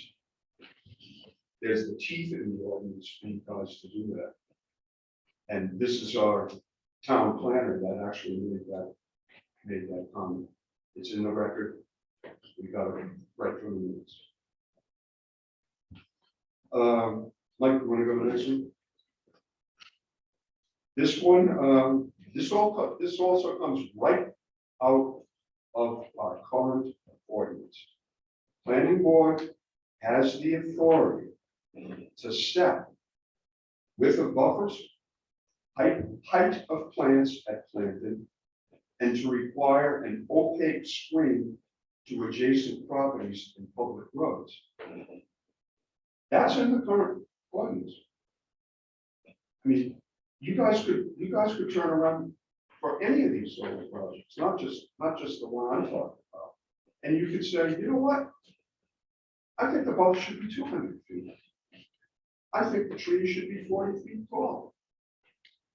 You know, to protect some of the residents of this town that are going through a lot of stress over this stuff right now.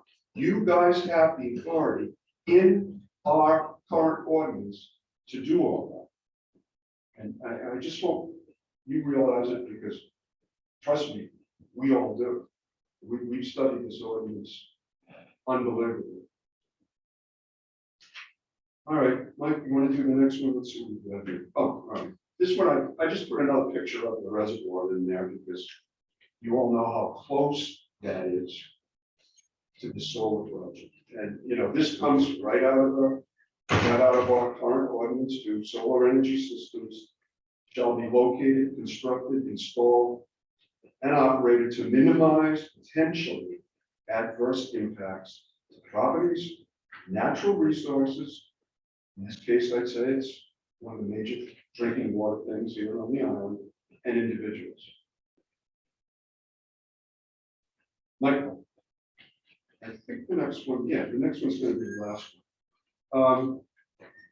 Basically, this is Namali's Power's problem. They picked a site that's not appropriate for this size of solar complex. You know, why hasn't there been a discussion from them, or maybe it'll occur in the future, of cutting this down from 1.3 mega, whatever it is, to half that size? Basically, what you got here is you got a company that's coming in, and you guys can correct me if I'm wrong, but trying to put in the minimum size to get certain federal and state incentives in an area that is not only too small for it, but because of the topography, inappropriate. And, you know, I'm an ex-science teacher, and it blows my mind that we're here talking about putting something like this close to a reservoir. So, you know, that's kind of their problem. They picked this. And I don't think you guys, and I don't think any of us should have to be contending with that. That's their mistake. They picked the wrong place for this. And they've got their lawyer and they've got everyone, and we're going through all the little rigmarole here because they picked basically the wrong place. You know, it doesn't meet the requirements of Portsmouth solar ordinance, and you know, we shouldn't be paying the price for that. You know, just we shouldn't, for a number of reasons. You know, us people that live near it, looking at it, having a house, prices go down. We want the next generation coming along, looking at the solar field near a reservoir, and you know, they think, what the hell put that in there, that close to the reservoir? It just doesn't belong there. And I'll tell you, I lose sleep over this, and I'm going to back off from all the little particulars and stuff, and I'm just going to say, this is what I lose sleep over.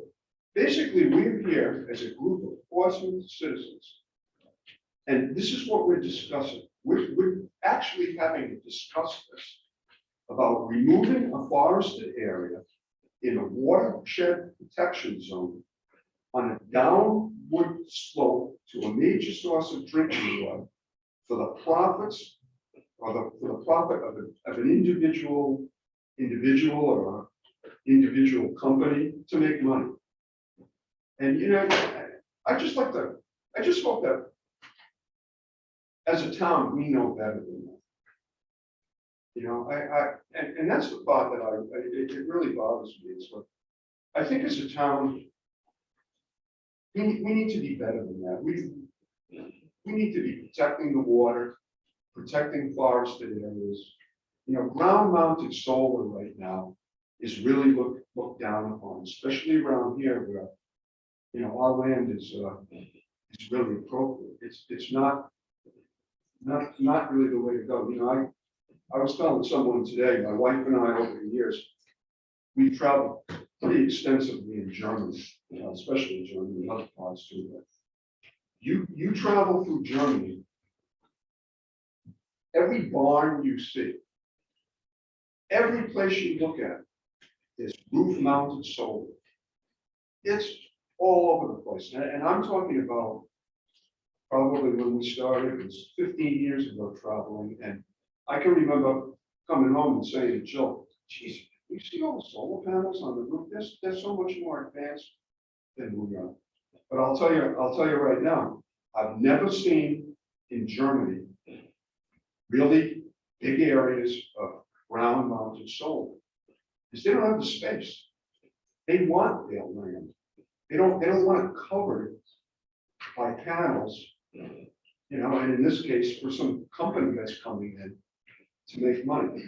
So that's really the part that really kind of really depresses me sometimes, that we are actually at this point discussing something as absurd as this. And I'm not going to take any more of your time. Thanks. Hang on, yeah.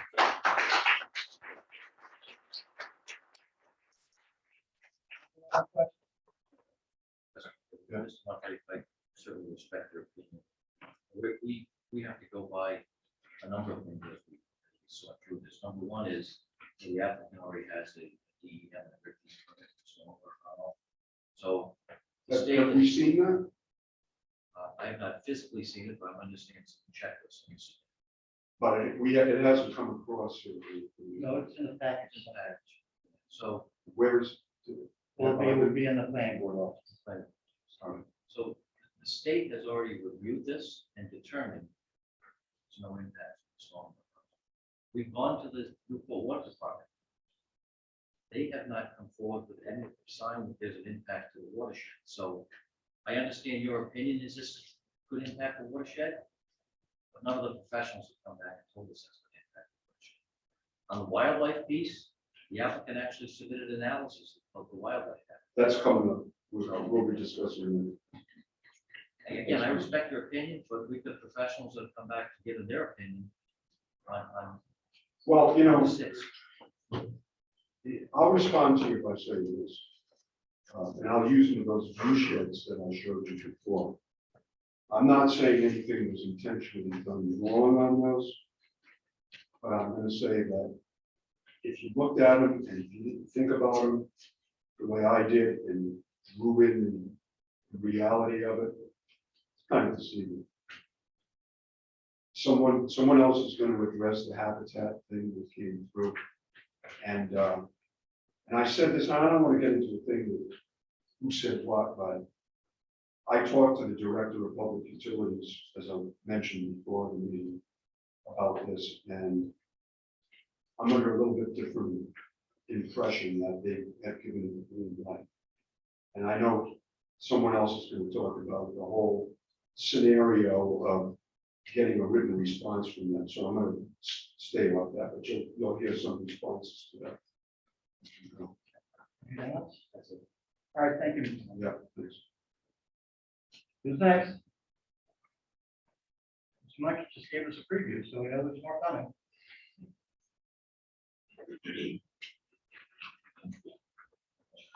Christian Sullivan, 99 Union Street. Yeah, that's right. I didn't hear it because it's. Let's do it again. Yeah, Christian Sullivan, 799 Union Street. You're the one cutting down all the grass and this. Yes, apparently, I think my testimony there, or as it was assumed, is a little different than the reality. On the original surveyors came in, or if you want to call it that, I believe it was East Coast Construction. Please don't mumble because. Okay, I believe it was East Coast Construction that came in. I don't know that for a fact. There's a series of large excavators that managed to run through that site pretty powerfully without notice. A lot of noise, a lot of slamming, a lot of pounding. I can personally attest to the paths that you see that were illustrated or assume that I cleared them or cleared them. I have never touched those paths. That's what happens in understory. Look, I don't know who goes through there. I know that I have a variety of trespassers at times, which is the reason why I approached what I found was the landscape architect. And at that point in time, he actually was, doing that. It was fine. We had a fine conversation. I think some of the elements that he has mentioned and have been reproduced here are very different. But that being said, I think really what I want to do here is just point out a couple of things, some things Richard already mentioned.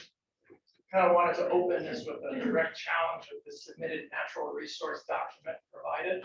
The entire report was actually conducted without any physical visits, not only this site, but any of the sites referenced at all in the report.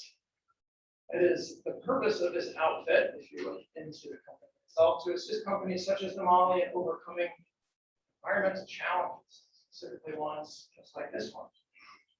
While I must commend their efforts, the very nature of the company's mission is not in alignment with a proper non-biased resource. And anyone reading just a small bit into their website will see clearly that that's just not the case.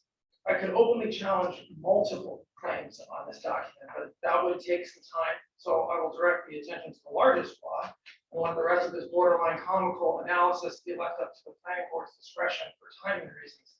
But I will remain available afterwards for clarity, and I'd be more than happy to bring in a more reputable, honest and transparent, unbiased resource for another challenge that is not myself. They clearly mention it is important to consider the broader landscape when assessing habitats for wildlife. On the very basis of this, they have misreported a multitude of zones on their map as integral wildlife corridors to larger habitat areas, all of which link directly to perimeters surrounding the reservoir wetlands and across many zones. So, Mike, if you're able to pull up that document that they submitted in, there's an aerial map from it.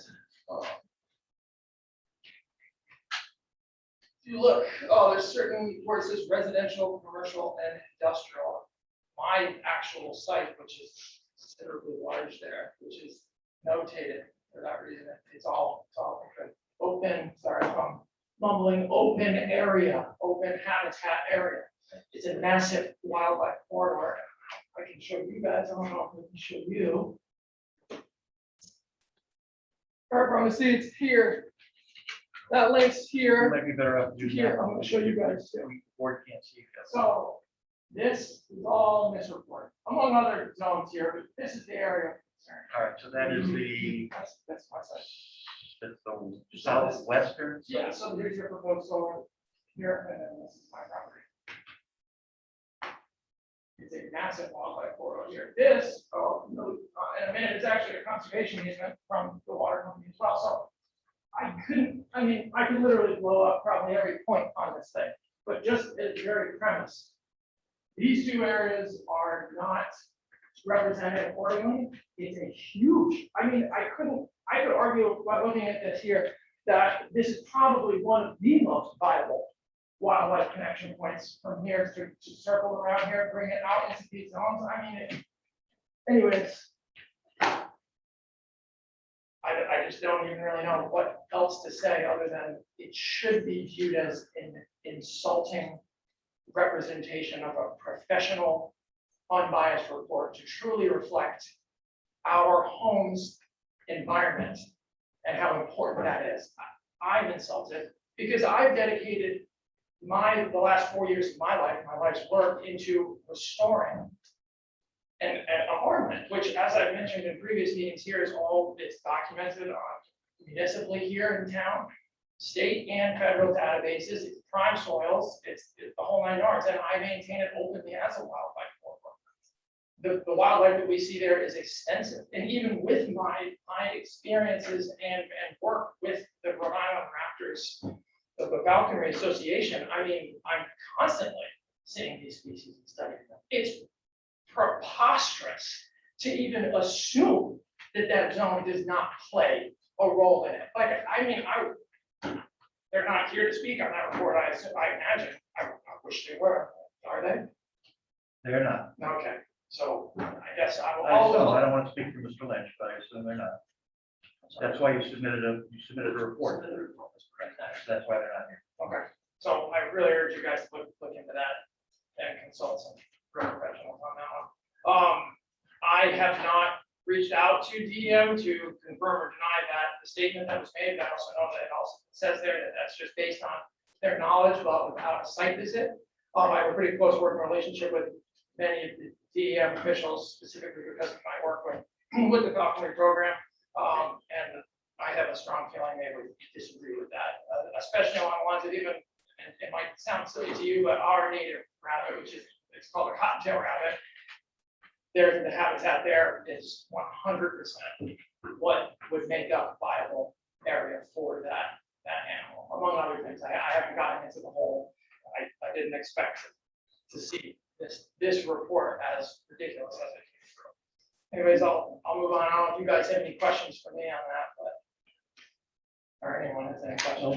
We'll get to the questions. Keep talking. Well, that's my first point before I move on to the next one. We got questions. Perfect. Remember. So I mentioned this last time too, and this time I actually brought the easement, so if anyone wants to see it as a conservation easement that I just showed you up there. That's on my I'm just gonna reiterate, based on the findings under the management of the Newport Water Authority in 1997, water quality wasn't nearly as bad as we are experiencing today. We know that, that's a fact. A conservation agreement on my property, which is available right here at Town Hall, was adopted for the exact purposes of leaving forested habitat to assist in the direct correlation of surface water runoff production, deceleration and filtration, soil retention, and overall ecological diversity, in which The pristine, mature forested area playing an active, important role in drinking water and maintaining the ecosystem surrounding it. This easement literally lies alongside the same watershed of the proposed project and is almost connected within a 50-foot proximity. Water quality has not improved, and this document clearly shows how leaving this area forested if possible serves the exact purpose of this as noted. And attempted through the efforts made by the Newport Water Authority management in 97. I would move to say how based on the quality being lower now than it's ever been throughout Aquidneck Island, this clearly illustrates how the proposed land use for this project is in the opposite direction and in direct conflict with the Water Authority's advisements and use in no way, shape, or form in alignment or compliance with our current solar ordinance, specifically pertaining to Section A, the purpose and intent. Town council finds that it is in the public's interest and will ensure the health, safety, and welfare of the community through safe, effective, and efficient use of solar energy systems that minimize impacts on scenic, natural, and cultural resources. We obviously all know that one. I would hope you would all agree the protection of our water quality, resource, open space, habitat, and farmland all fall directly under that category and are all comprised by the proposed land, are all compromised by the proposed land use. I'm just kind of wondering why we should all take this liability for the sole use of a larger corporate non-local profit. And how this will be taken under consideration, and will it be compared with the new written letter from the Newport Water Authority, of which I have not seen submitted for this evening's proposal, and as mandated by the planning board, it should be here in writing to move on to the next phase. It's my belief that we already have a pretty good idea that kind of goes against what is being proposed here of how we should be managing that according to one of the two main resources that we're looking for, the water authority. Now, I'm not going to get up here and mention a bunch of hearsay, like, I mean, and you guys really shouldn't even entertain that either. I know we're actually entertaining that, but we have said that we want to see it in writing. I haven't seen it in writing, and I personally think that should hold a little bit of weight, especially considering what I just mentioned. This is going to get a little repetitive, I guess, because we already mentioned drainage retention zone issues. But those ones located along the eastern boundary, I still don't see any evidence of that other than, again, what we just spoke about. Now, I know we can assume that the area underneath, I think what was specified as a shaded meadow. I don't know how productive shaded meadows usually are in nature. You don't have huge shaded meadows. There's a reason why you don't have huge shaded meadows in nature, because they need sun, because they're in areas that are exposed to sun. So if you put a meadow underneath there and say, well, these are all plants that really excel in the shaded environment, well, I think we should really look into that and just take that at face value. And they also, you heard comments on, well, it's just like your lawn. Once it becomes established, that's when you really get some real traction, some real reinforcement there. What happens across the time when it's not? There is no catch, there is no retention, there's nothing there. So that period of time, I guess, is monitored by site conditions, and we hear about this all the time. I have personal experience in this town over and over again, as many others do, of mismanaged construction sites that lead to these sort of issues. And with something like this, I really? Well, if it happens, we'll find them. Well, if it happens, we'll bring it here. If it happens, we'll bring it there. Yeah, we will, but you'll all be drinking from it too. My farm will probably be ruined. I don't know if anyone knows what a remediation effort of soil like that looks like. It's not fun. It probably will not work. I'll probably have to leave if that happens. And I don't see many more people like me coming to Portsmouth for these similar reasons. The fact that I'm going to be downhill in a compromised situation like this is pretty appalling, especially when we consider everything going on here. Richard already brought this up, so I kind of wanted to direct your attention to that, this document. I understand this is not our ordinance. I understand it is for guidance, but that's the second big resource that has been mentioned and represented as a real viable, potent means for you guys to consider authority or information on this. And it's kind of like they wrote this document for this project. Now, anyone that reads this, I encourage anyone to pick this up and read it. It basically says that our state Department of Environmental Management strongly discouraging projects like this. I get it, we have to uphold the ordinance, 100% get it. If you guys also have the ability under that ordinance to seek not only a real environmental resource that is strongly dissuading anything like this, but you have the ability to fully act on it. That you've made reference that you'd like to. That's what it would take to shut it down. That's what it would take for you guys to create some, some traction against this thing. We've got it right here. Have you guys taken a look at this? I mean, do you guys kind of agree with this? At all? Is that an unfair question for me to ask? We're gonna find out. I guess I don't really like the idea of waiting to the very end, because then we kind of dust across some of these points. It's kind of important to me to know how you guys view the projects with this guidance. Do you, I mean, does the planning board see this as a real viable means of? We are aware of it. Let's move on. Okay. As we have heard on multiple occasions, this project cannot be screened in an opaque fashion. Based on elevation contours, it is physically and biologically impossible to conform to this ordinance item. It has been mentioned and eloquently reworded in the Molly's proposal, but from what I can see, we have the same proposal on this as before. All vegetation taller than 10 feet will be removed and understory will remain. For starters, I have no idea how this could be accomplished without creating immense physical damage to all other vegetation during this removal process. So much so, I am perplexed as to why this is even being proposed professionally. And I'm openly challenging it. Plants growing in this type of environment alongside each other for such a long period of time will now be exposed to conditions they did not establish within. A lot goes into play here with nutrient exchanges and overall plant health and ecology.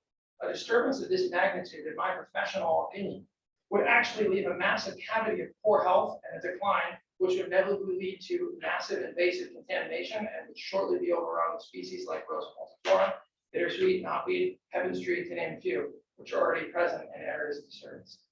I'm perplexed as to why this would be proposed professionally, knowing these concerns, but especially with the understanding that any reestablishment of native species attempting to reclaim the zone will again be trimmed to 10 feet as soon as they do so, causing even further damage. It doesn't work. I can't believe that we're actually hearing things like this kind of proposal in an effort to get this through. I mean, anyone should just, you can't go into an area and remove trees of that height and not cause massive damage and expect the understory trees that have coexisted in that environment to just miraculously do well. It doesn't do well. It doesn't work. It's facts. They're exposed to invasives. They're no longer protected anymore. So I challenge it. I disagree with it. I don't understand how that could be the case. And all the while, if we do not implement a minimum of 30-foot height of plantings, at my calculation, at the time of installation, along the vegetative buffer, it can never be screened opaquely. So I'm at a loss there. Under the ordinance, it says that it shall be opaque, and even with grow rates and certain plants that aren't invasives, my knowledge of plants that could be put there, even across a 20-year term, I do not see how that could happen. Even at that, that's not the point. The point is it's supposed to be opaque, and we're trying to basically put it on a mountain. One of the higher points in Portsmouth. You're going to drive by, you're going to see a pinnacle. There's no way to screen.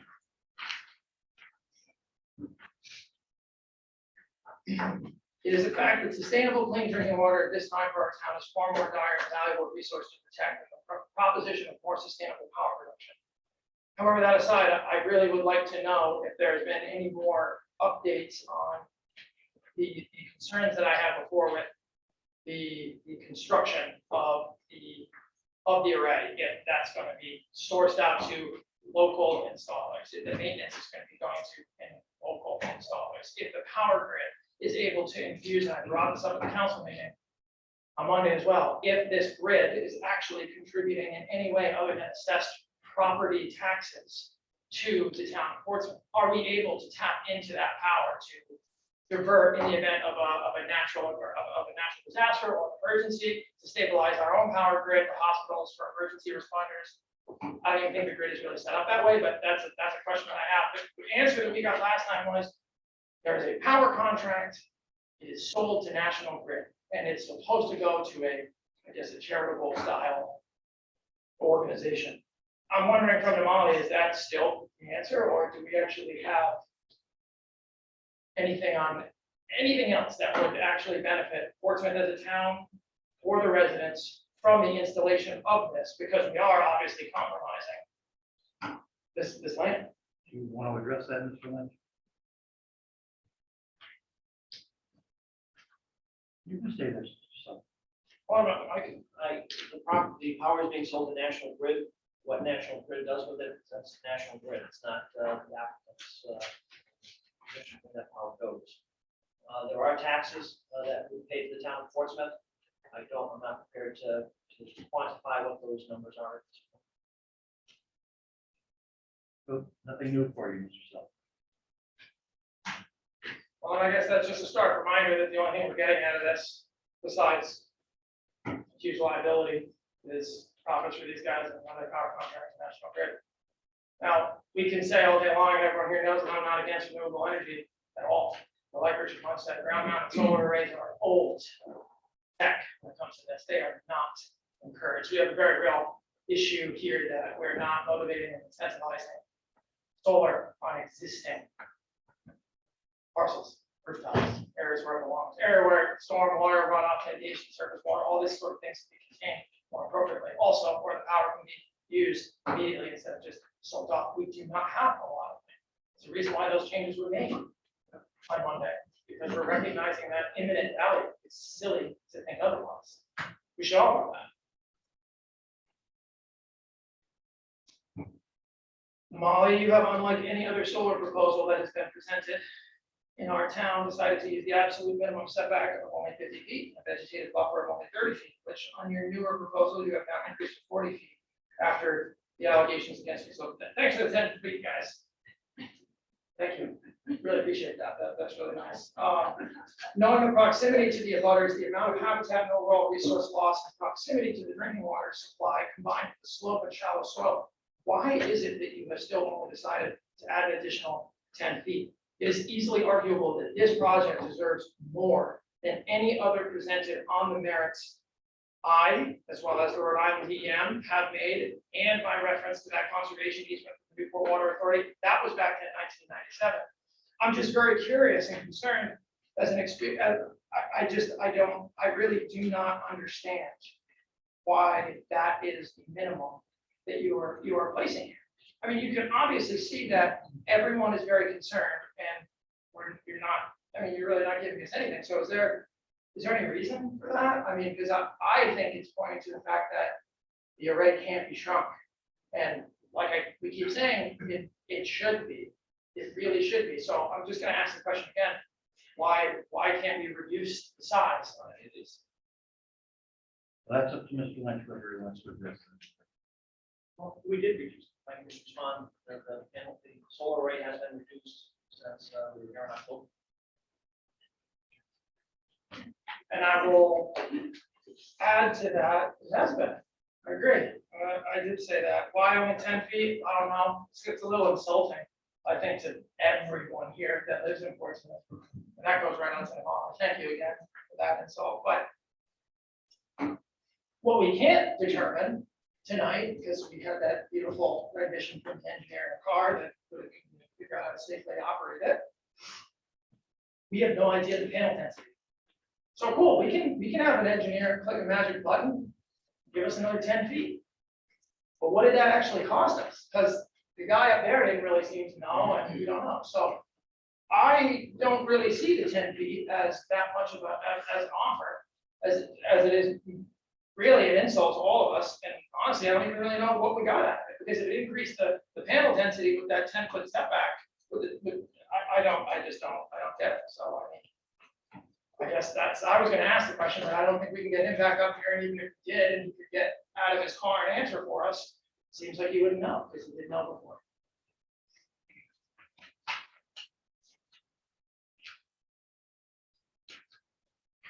Section G1, site design D, wherever practical, clearing of natural vegetation shall be limited to what is necessary for the construction, operation and maintenance of the solar energy system. The applicant shall utilize existing cleared lands or that which minimizes the impact on forest and habitat.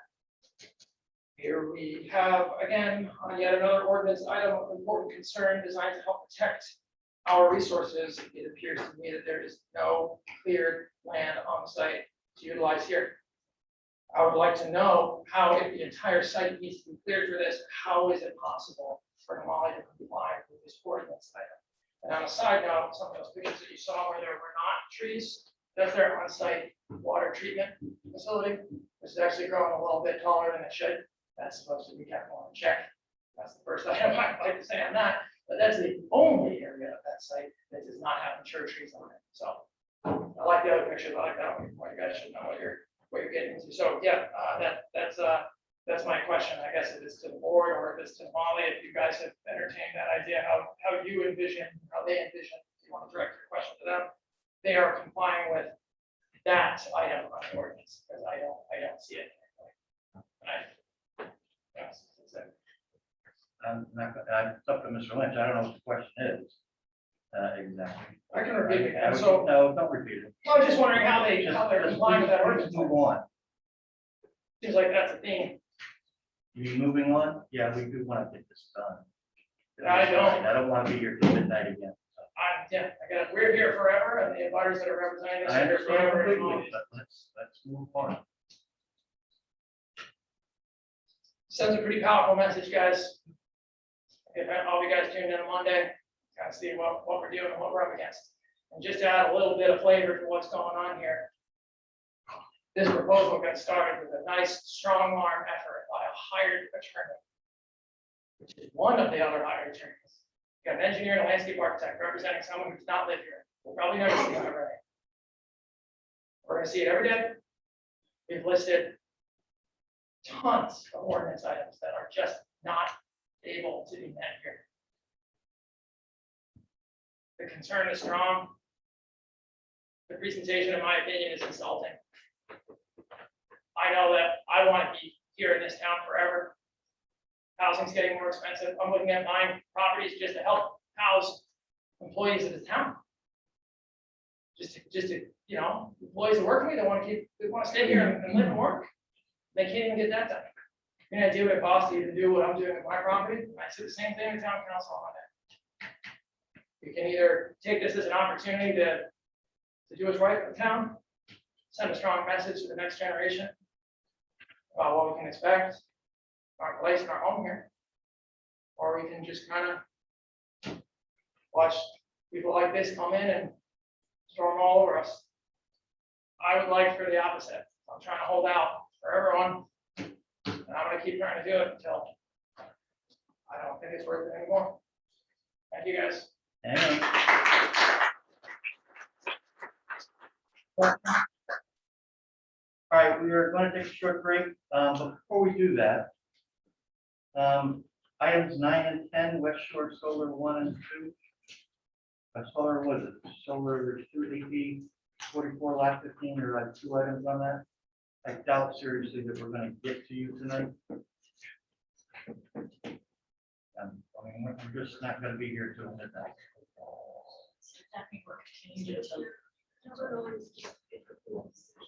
It's just her decision. Okay, we'll take care of the decision, but I think. And does that mean we're already, we're going to be continuing till January? No, I was going to suggest that we do a special meeting so that we can get you done before then. I was hoping this matter wouldn't take very long. So Actually, it's gonna take a while. We're not I rushing. can guarantee you it's going to take a while.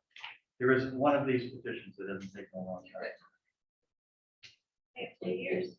So I'm just suggesting that it maybe move you to request for a special meeting, and we would hear you on a different date.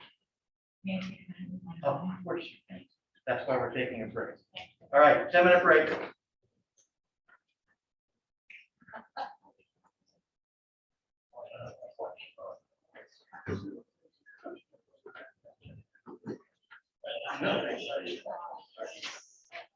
How are you?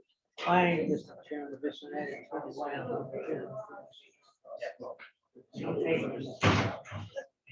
Yeah, we can make it. Getting there. I'm going with the night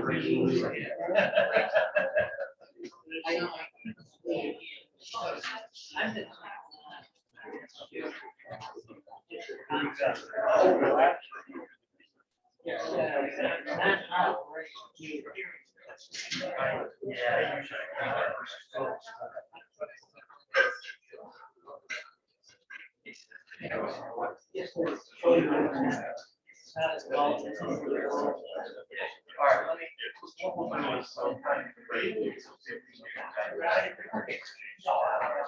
It's not.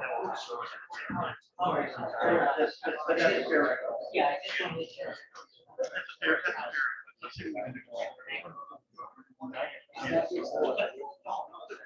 I don't know about you. I get older, my bladder.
Yeah, one was continuing.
All right, you ready? Michael, you ready? All right, we're gonna get started again. Sorry, everybody, about the break. When you roll these things. What can I do for you, Mr. Hall? Otherwise, come up and speak. Okay, we're gonna take if you just give me a minute. We're gonna sort of break the agenda here for a second because we've got a whole bunch of other people. And we know that this matter is gonna take up a lot of period of time. A couple of simple things we're gonna resolve, let those people go home so they don't have to sit here all night and not have a resolution. It's just not fair to everybody that's involved. So, with the board's approval, I'd like to jump to the 11th, item 11 on the agenda, which deals with a concept plan review. We'll get rid of that, then we'll go to this. Go ahead. Good evening, Mr. Chairman, members of the board. For the record, my name is Robert M. Silva. I'm an attorney with law offices of 1100 Finch Avenue in Middletown. I'm here tonight with Michael Russell, a professional engineer, whom I have engaged to assist with preparation of the plans that we've submitted to this concept review. And I'm also here with the Lacerda children, Joseph Lacerda, the son, and Laurie Lacerda, the daughter. Joseph Lacerda Senior passed a while back, and we probated his will. Unfortunately, as a part of the will, Mr. Lacerda asked that a certain portion of his estate, which is a lot 14 on map 64, those are the plans that you have. It's on Paquin Lane. Paquin Lane is a private road, it's not a public road. In Mr. Lacerda's will, he asked that a portion of lot 14 be given to his daughter, and the balance, the other portion, be kept by his son. The property right now has been for many, many years used for potato farming. And nothing will change except that in order for me to carry out Mr. Lacerda's wishes, that the lower part of lot 14 go to his daughter, and that's the lot that has a number of houses and dwellings, and that's where Laurie lives himself. So this is a matter of type, not a matter of development. And all I want is permission to divide lot 14, which has 19.9 acres, into two lots. One lot to the west, 14 acres, and that goes to Mr. Joseph. And the balance, 5.3 acre lot, goes to Lori. The fact of the matter is, once the lots are divided, I can then draw a deed from the estate, putting title to Lot A on the plan to Mr. Lacerda, and Lot B to Ms. Lacerda. I have to come before you officially and ask for a subdivision, because Winkland's Lane is not a public road. When you create these two lots, I have to get some zoning relief on top of it, because a lot should be with frontage on a public way. Well, I can't do that. So what I would be asking this board to do is provide me with a conditional approval to create two lots. And then I would need to go to the zoning board and get permission for a variance, so we can have two lots without any frontage on a public way. As you can see, there's no way you can get public frontage because Papeles is a private road. So we're here tonight simply to articulate in a conceptual manner what we will be looking for when we get in front of you officially. And the reason why we have to approach it as a major subdivision is because we're creating only two lots, so we're asking for zoning relief. Mr. Askew indicated that we should proceed as follows, and that's the application we filed. All right, you're not actually looking for a decision, you're just basically looking for whether or not conceptually, Yeah. and the only issue is really that it's not on a public road. That's right. And that's what's created the problem. If you grant the relief to us, you go out there tomorrow and there'll be no change. Except that title wise, Lori will own the 5.5 acres and Joe will own the 4. And the potato fields, it's a potato. Yeah. Essentially, we're saying that. I can only speak for myself. I don't see a big problem. I don't know if anybody else sees it. I just have one question on note one. It says to create lots 1, 2, 3, 4, and 5. I didn't see lots 3, 4, and 5. We'll overrun the other. But I didn't see it. Look at the, Lot 5 is a small lot that the tax assessor has on his records. That will be included in Lori's parcel. look over on the right hand side. There's lots, what, 4, 5, and 3, 4, and 5 over on We'll clarify that with Right, you would have to show that clarification. You'd have to show the actual plan. Yes, like I said, we're going to have it advertised from back to you, and we'll clarify that this is only for consecutive purposes. And I appreciate the accommodation of the board for allowing us to. No, what he's looking for is just something that we would entertain. That's exactly what I nothing to form a vote on it. Like to put on the record. Yeah.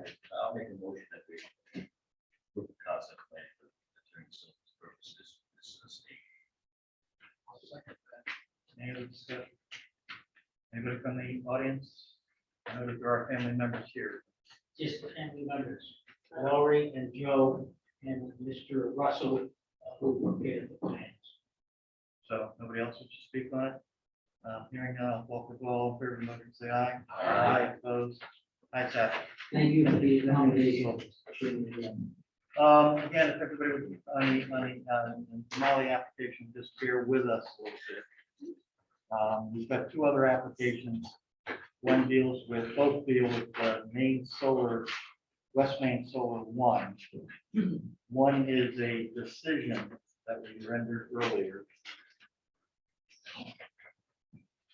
Take that out.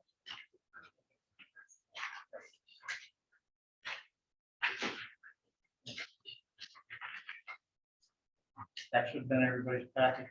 Everybody have an opportunity to review it. Any other changes, alterations, amendments? What's the pleasure of the board on the decision?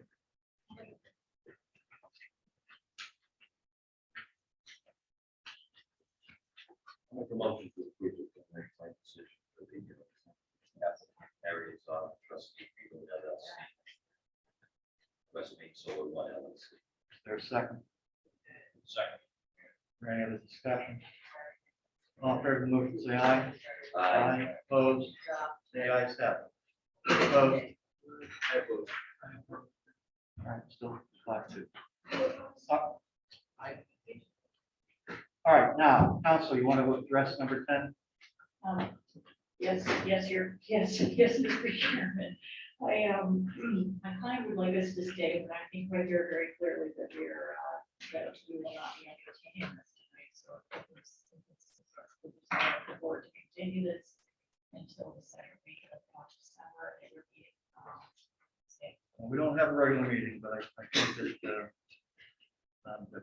we probably should. we would appreciate that. We're here tonight to do our plan presentation. And to put it on for 2 months is quite long. And Mr. Chappelle will be very happy to.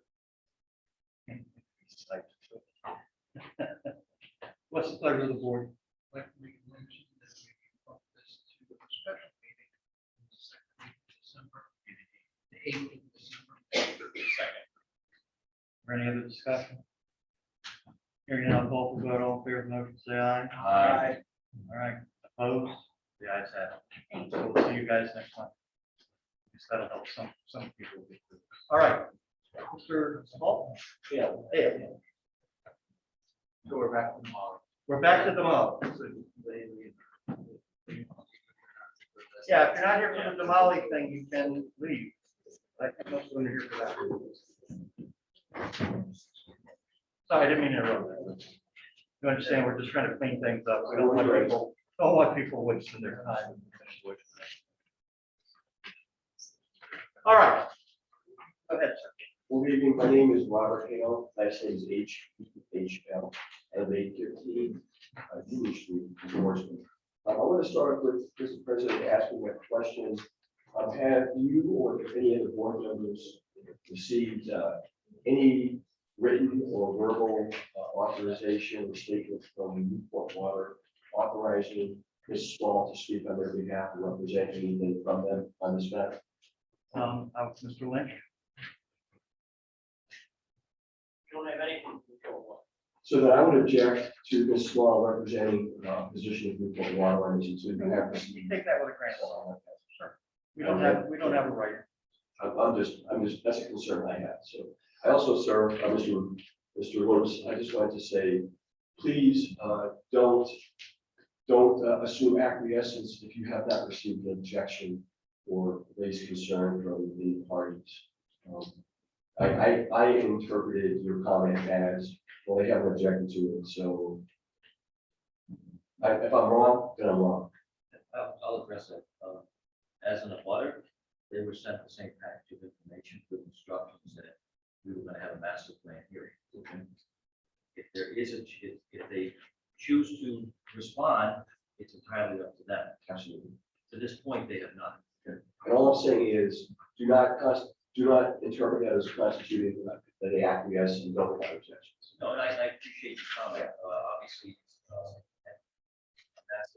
master plan stage is really not required, but we did send it out. Absolutely. If we do progress to the next phase, yes, sir, we would have to have that, right? Yeah. Okay, thank you. I wanted to start off with, again, looking at our existing, the existing ordinance that we have here in Portsmouth. And focus you to 3 different sections. Section A, the solar ordinance, purpose and intent, where we talk about minimize impacts on scenic and natural resources. Look at section A again, where it says establish criteria, develop standards, maximize effectiveness, while addressing potential negative impacts in various zones. And then section G1A, where it states impacts are to be minimized, but not limited to locations, habitats, animals, birds, plant species of concern. And I think one issue that everybody seems to be struggling with is, and I'm bringing this to the board, maybe you are as well, what does minimize mean? What does the term minimize mean? And I have, if we are to accept something as an official document, I would refer you to the Natural Resources Services report that you have received from the applicants. And I would refer you to page 2. The last sentence, it says the solar facility will use approximately 5.6 acres of the woody habitat type within the central and eastern portions of the site. And then I will bring you to page 3. Under the summary opinion. And under that summary opinion, it says the proposed utility scale solar facility will result in the loss of 5.6 acres of upland habitat. In their own report, they were stating we will lose 100% of the habitat. That's not my words, that's their report. So there's no ambiguity here about their intent. And there's no way that this can be interpreted as minimizing an impact, because they state the entire 5.6 acres of habitat will be lost. Based on that, I hope the board will read our ordinance, understand what our ordinance states, and what minimize means, at least in the minds of the applicants or the person who prepared the report for the applicant.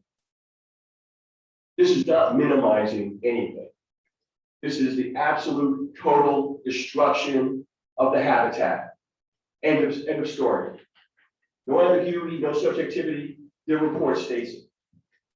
So I don't see how this application can go any further, because its sole intent and purpose is to maximize the impact of the entire site. Not my words, their document by their specialists.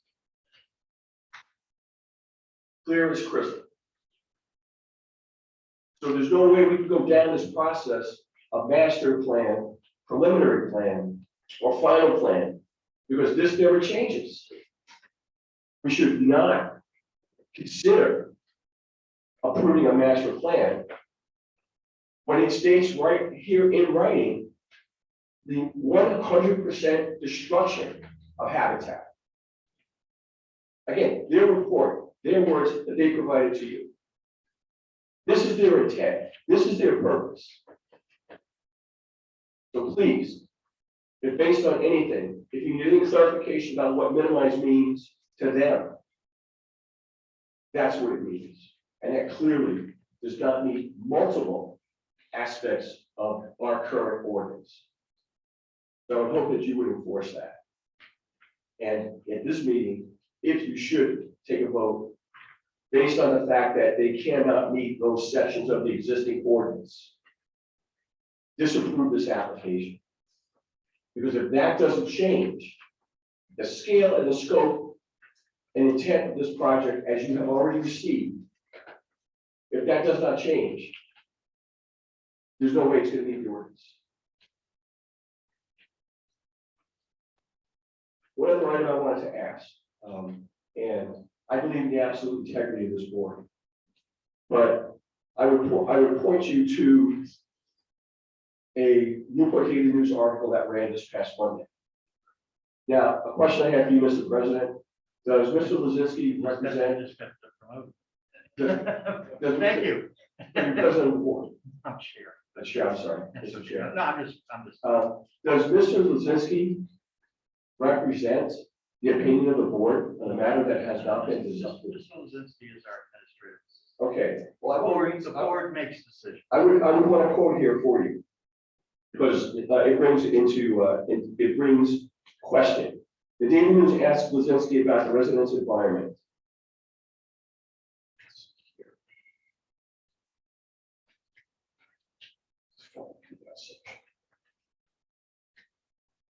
Leon Lozinski planning board administrative officer thinks it's likely the board will approve the master plan at its November 10th meeting. So I will ask, and again, I do not question your integrity, not at all. He must have had his crystal ball out. Well, He knows but- more than I do. But in his official capacity, But he does not represent the board in terms of. thank you. Then I would say that it is inappropriate for him to make such a comment. Well, maybe it is. I mean, I certainly haven't talked to any of the members of the board outside of what you've seen in public. Well, This all, board operates only in public. thank you. And I'm just bringing to your attention Okay. I that, get that what what you're your saying. administrative That officer doesn't said. have any sway over me or any other member of the. Thank you, I appreciate it. But again, just in closing, just to say, the intent and purpose of this project, and what minimize means, their intent and purpose is maximum impact, by their own words, by their own reports. That's all I have. Does anybody have any questions?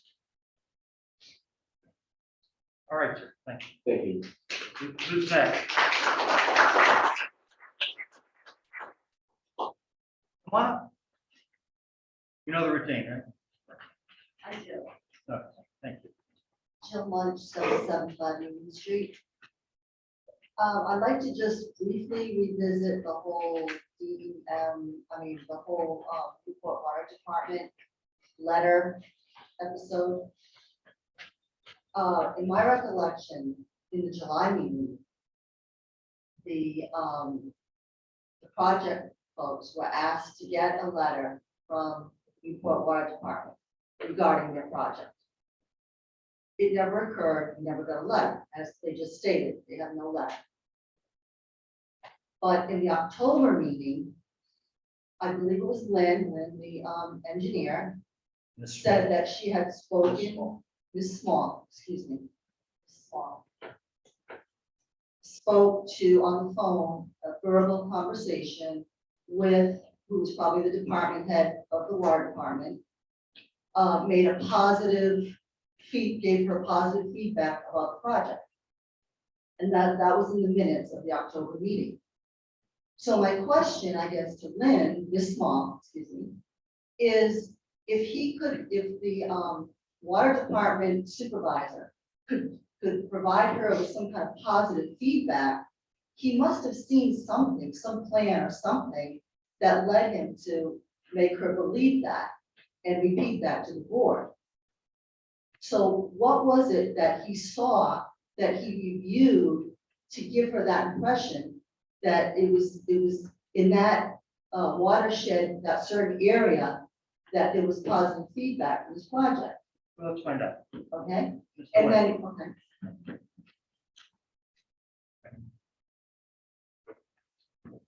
This Jay Lynch, the applicant, Ms. Small, in her direct testimony this evening indicated that she has provided for water with all the drainage calculation, drainage plans, and they have been reviewed. Have Ms. Small just restate that again. The board wasn't clear on that issue, but Newport Water has all of the information. Why didn't have her talk It's up to you. Small.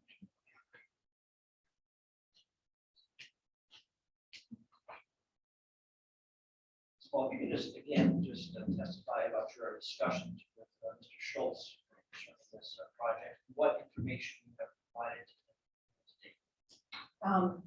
The water department had given us a list of items that they wanted to review before they felt comfortable providing a letter of opinion to this board. We provided all those materials. I had on that. There was definitely my office site civil plans, the drainage calculations, the stormwater operation maintenance documents, but added to that, there was materials for operation maintenance of the solar panel system, and there were, I think, 2 other documents. I can't remember the names of them, but those were all provided to him. He has started his review. He has not completed it. What I testified to was based on my phone conversation with him this afternoon. And he said, based on what I've reviewed thus far, I have no objection to the project. I'm not going to put words in his mouth. That's not my approach. He is prepared to have a letter that we can submit to the board, but he does want to review all of the materials before he prepares that full letter. Thank you. You're welcome. Ms. Munch. So from what Lynn Small just said, it appears that in the October minutes, when she said that he provided some favorable feedback to her, he had not received any of these documents yet. Well, you would have. Is that correct? You would have received the same documents that any of Butter received. So the same stuff that you received, he would have already had. What he had before that, I have no idea. But that's what I'm asking. I'm asking if in the October meeting, when she said she had a favorable conversation with him, and like verbally he said that, did he have any of those documents? And why were we not provided a list of his requirements at that time? Wouldn't we want to see a list of requirements that they're asking the project people to provide? We don't interfere with what the water board does or doesn't do, but that's a fair question. What did he have and when did he have it installed? Or he, I'm assuming he, I shouldn't use gender. Yeah. Careful. It's Robert Schultz, who I've been speaking to, he's the acting director of public utilities. They manage the stormwater systems and the water systems, mostly in Newport, but the reservoir is owned by Newport Water. He had originally, we had submitted the same documents that this board has, minus the landscape plan. They don't really care about the plantings around the property. Mostly they're looking at the size of the solar field and the stormwater system. So originally they were provided those materials.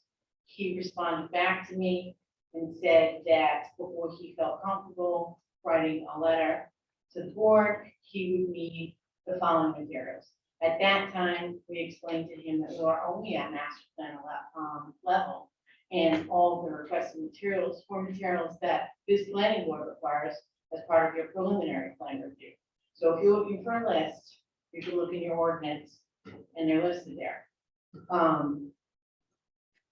But the owner or the developer of the property has, since we were still having the conversation about Newport Water, they put together those materials prematurely or earlier in the process.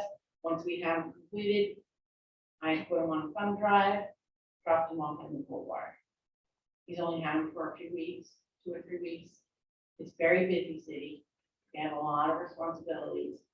I don't expect them to drop everything to review something on a master plan level when their review is only actually formally required at preliminary. But I did ask if he had an opinion or a chance to review everything at this point, and he's told me so far in my review, I haven't seen anything that I have an objection with. All right, she's asking about the prior meeting. Right, October. What documents did you have prior to October, Prior to the October meeting, we had what we submitted originally for master plan, which was, oh no, I'm sorry, he also had a copy of the stormwater report. So he had the plans that your board has, plus the full stormwater report, which you now have. Okay. Thank you. You're welcome. Ms. Munch? Well, I would just like to ask the board to reconsider the Newport Water Department, or actually like take that out of your decision, or actually put it into your decision not to move to master plan, because that is such an important resource that we have. I really don't think it should go any further. I mean, we started this asking for this information in July, and we really still don't have anything. That's the bottom line. And it's too important to just overlook that and move them forward. That's all I have. You have any questions? Go ahead. I certainly understand your opinion. It's not a requirement of the master plan to have a letter from the board. We did notify them, that's what we legally have to do. If Mr. Schultz or anybody else in the city of Newport chooses to comment at the master plan level, we would certainly consider that. That hasn't been done, because I think at the next level is what it's reserved to continue for. So we would not go anywhere past any of the engineering that's required at the next level of the preliminary plan without what you state from Mr. Schultz. We expect a full opinion. But at the master plan level, it's not required. Well, it should be. Thank you.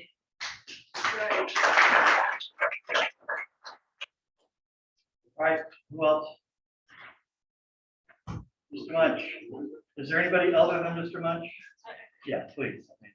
I don't mean to cut you off, Mr. Munch. That's okay. Dr. Heather Olson, 785 Union Street. I'm just gonna follow up real quick because there was a motion in July that the planning board requests it to receive written comment with regard to the petition from Newport Water. And that was not contingent by preliminary. That was for master plan review. So I completely disagree with that statement, that it's only required by preliminary stage, because this board requested it in July for master plan review. Mr. Chair, Sure. with all due respect, we cannot force the city of Newport to give us an opinion. We asked for it, they didn't give one.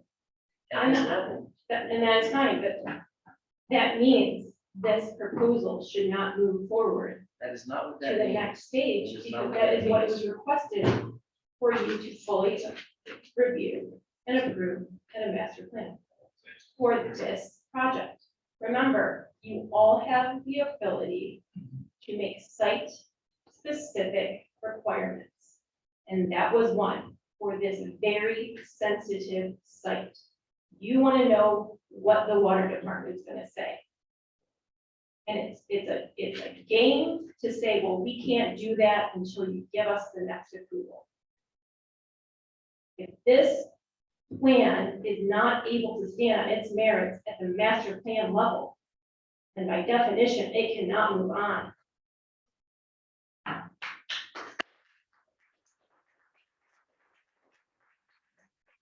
have a few just general questions that I would like answered via the board. When was the documents you received about the stormwater runoff? When was that submitted to you for your review? I'm not exactly which documents you're. Those documents that were just handed out to you? Then that you just answered your question. No, You just got it. that's The one not, I saw was when I ran it. that is my question. Was that the first time you saw it? It was. Is that appropriate? Well, she testified to it in front of us, so it is false. Okay, so you don't, part of your master plan is that they need to show stormwater drain, whatever item number 18 is on your master checklist. Chair, the applicant testified they have a RIPDs and RIDEM permit already in hand for stormwater. That, they have a permit for it.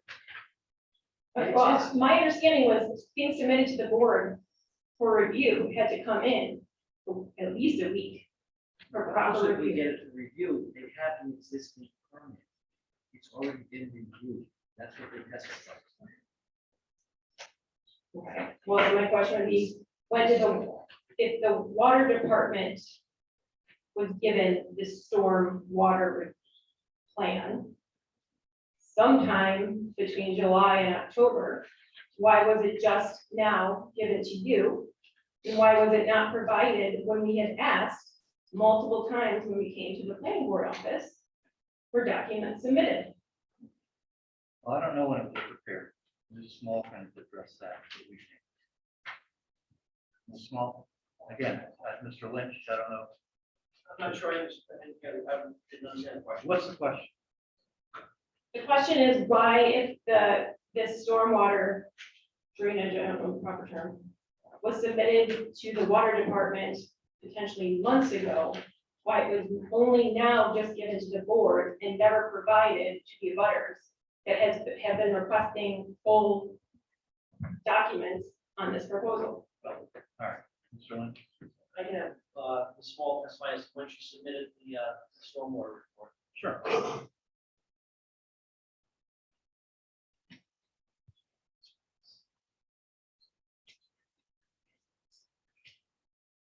The latest revision date in the stormwater report is June 29, 2021.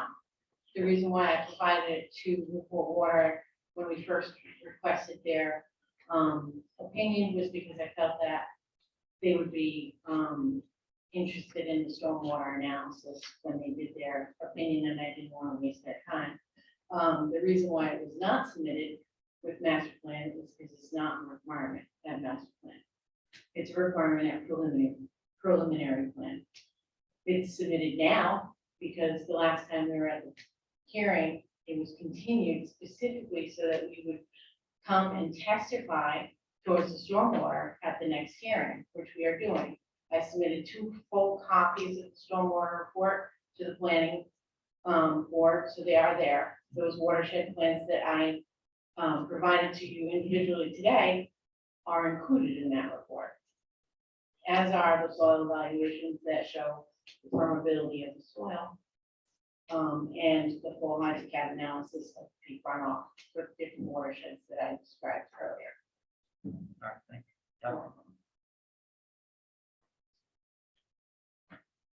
Sorry, so one of the updated 204 through 11, that was available one, there's the one in June as well. I didn't understand the question, I'm sorry. I'm sorry, I was just the dates. well, this, whatever, right, she said submitted 2 documents. One was the second, if the first one, are you saying the first one was from June, and the second one was from?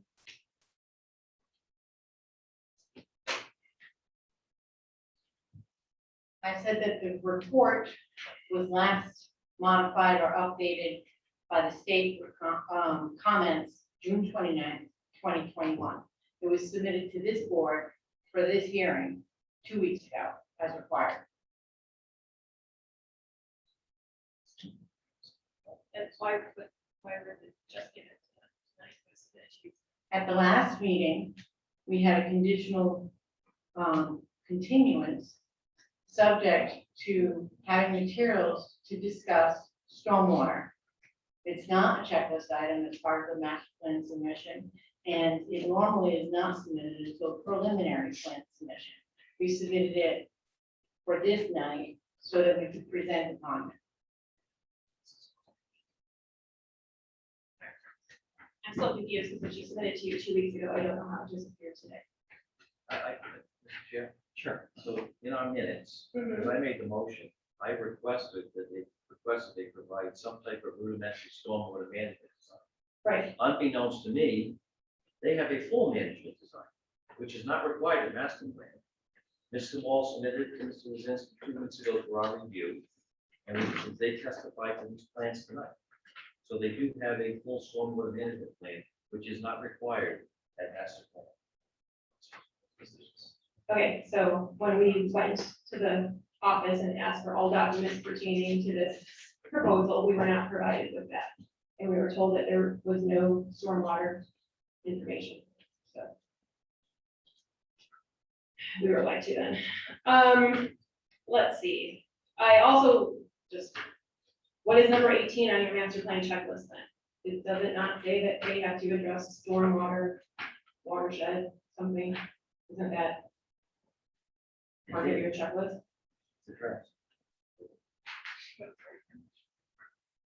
But you said it wasn't required for master plan, and I'm telling you, it's number 18 on your checklist. Well, I'm just trying to be consistent. no, but there are preliminary calculations and then there are full-blown calculations. We're talking about 2 different things. So you have both now. Okay. It would have been nice if it had been provided to us as requested on multiple occasions. I would like to know what type of noise the neighbors can expect from this array and whether it meets noise ordinance. You mean during construction or once it's in operation? Once it's in operation. Okay. Mr. Lynch?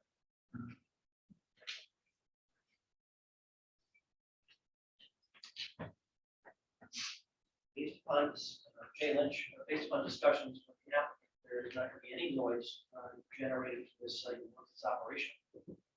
They're just standard mobile structures. That's not true. Get your engineer on the phone, because we can tell you that there's connected to transformers that buzz all the time. Yeah, there's going to be an electrician, electric, but I don't have that information as to how much, what the decibel limit is. I don't have that information. And I will get that information. We are so lucky with the right plan review. We'll get that information to the board.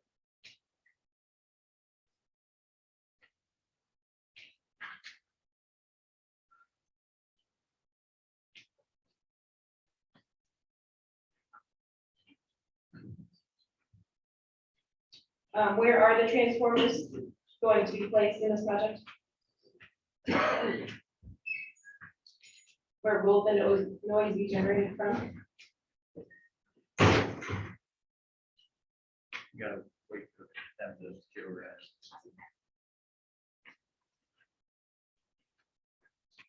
I bring this up because one of our comrades in arms here pointed out, if you go to Melville, the Navy establishment, and you're in one of their common areas, you hear droning constantly from that solar array. Mr. And Lynch? so that's never been addressed for anybody's solar proposal, and I think it's important that the board know these things make noise, Mr. Lynch? and we You don't know where whether the they make generators, noise. the or not. transformers are gonna be? This one does not know where the transformers are.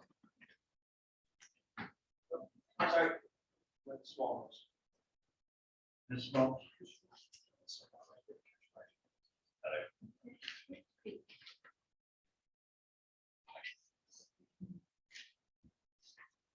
The transformers are shown, oh, right, this point, so the transformers are shown on the plan. They're at the end of the entrance drive there from Union Street. And, Yeah, I can't tell.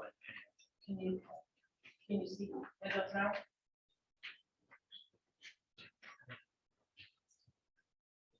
Right there.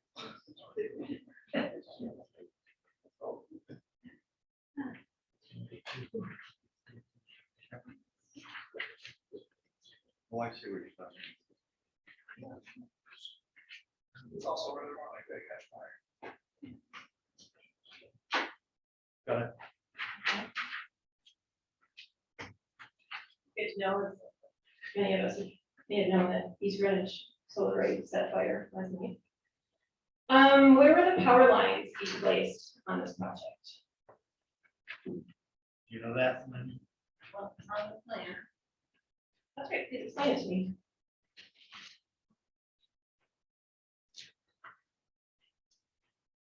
Utility poles that we will be installing are shown on the plan. You would have to zoom in to see them a little bit, but they are from the transformer to Union Street. You can see there's one there.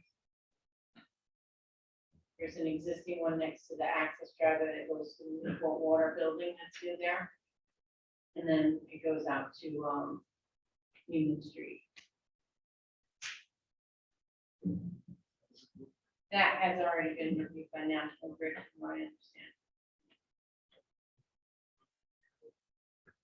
understand. I don't believe there's any new poles on Union Street as a result of this. Okay, thank you. All right, so in the ordinance where it states that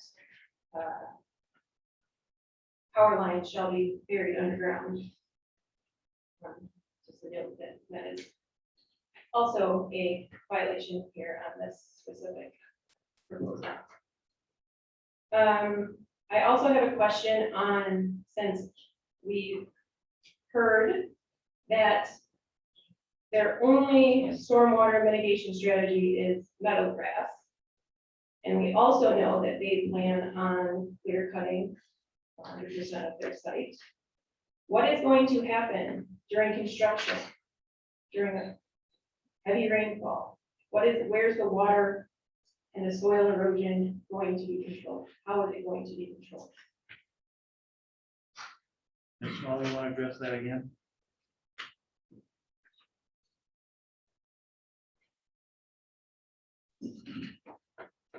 So as part of the 7-sheet set that that my office put together and submitted to DEM, there's one sheet in there that's your soil erosion sediment control plan. That's the one that's specifically reviewed with the HERCES program at DEM to ensure that you're not going to have any soils traveling off the site as a result during the construction of the project. So those features will have to be installed for this project. Because the project proposes over an acre of disturbance, they'll be required to have weekly inspections done to ensure that those erosion control measures are in good working order. Otherwise, they would be in violation of their permit. The state does periodic site visits, and if these things are not found to be in place, we do fine the developer or landowner, whoever is applicable at the time. Who's responsible for the weekly inspections? The weekly inspections are done usually by my office. Sometimes the general contractor takes over those inspections, but it depends. How long is construction?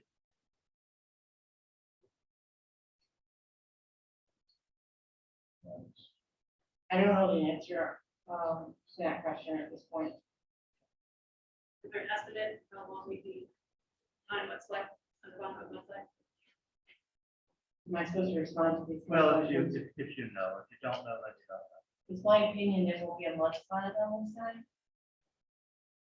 And we have erosion controls in place to protect down gradient areas. So we are at risk. Being downhill from a cleared, recently cleared forest for innumerable, as Mr. Sullivan has stated, he is a protected farmer. So a fine for soil erosion is going to do very little for him once his land is compromised. Another error of this plan is that the height of the trees, since 10 feet was very shocking and objectionable to everybody, has been removed from the plan, and instead, a non-generic tree height has been put in its place. So there is no mention of how high these trees will be. It is based on whatever their solar panels need.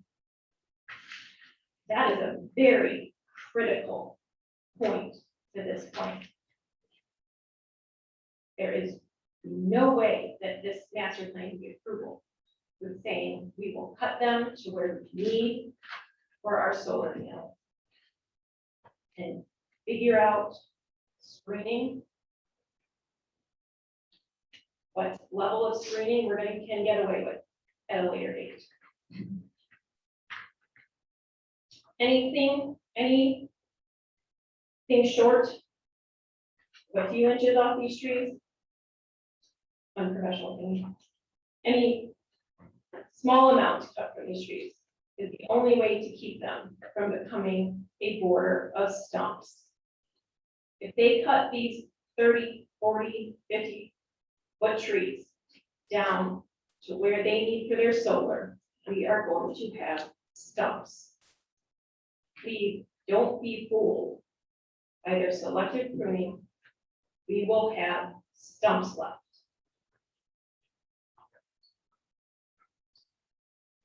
I'd also would like to make a request of the board to, as part of this master plan, ask for a growth analysis of the native species they plan on planting and how long that would really take to screen this site.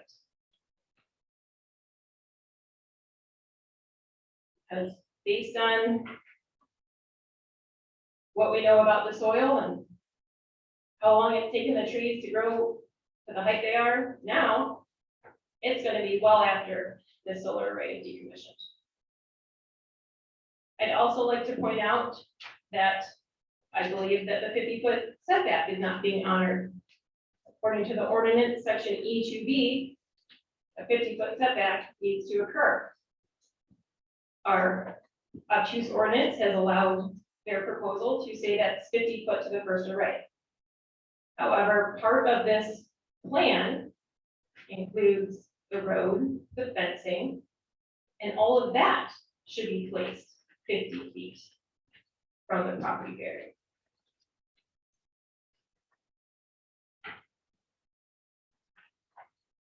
So I would ask the board to honor that part of the ordinance and require that they do a proper 50-foot setback.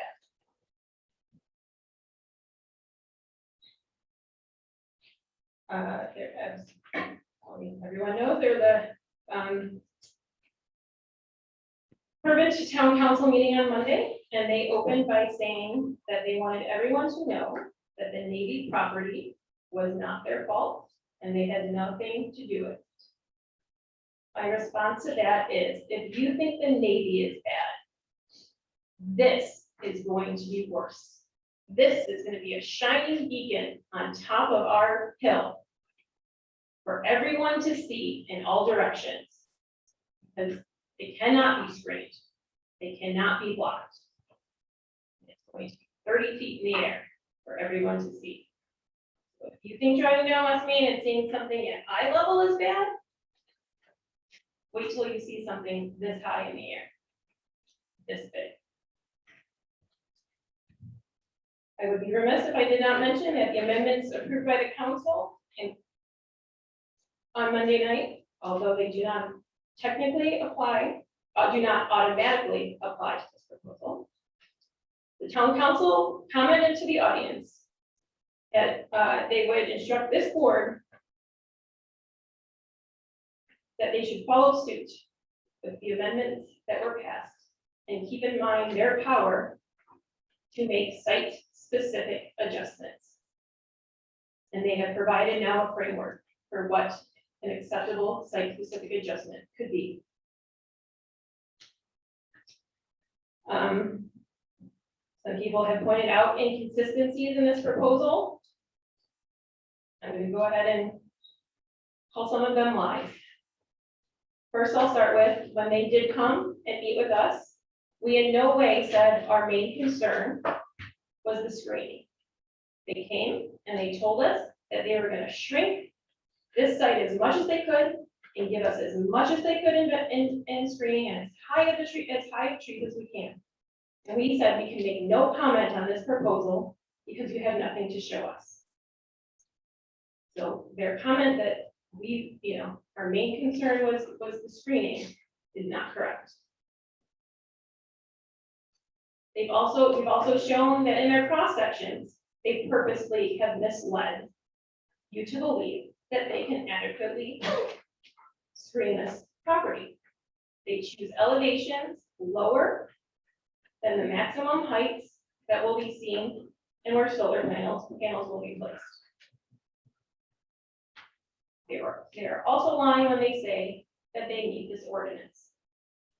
This ordinance is all or none. You cannot meet all parts, you cannot continue.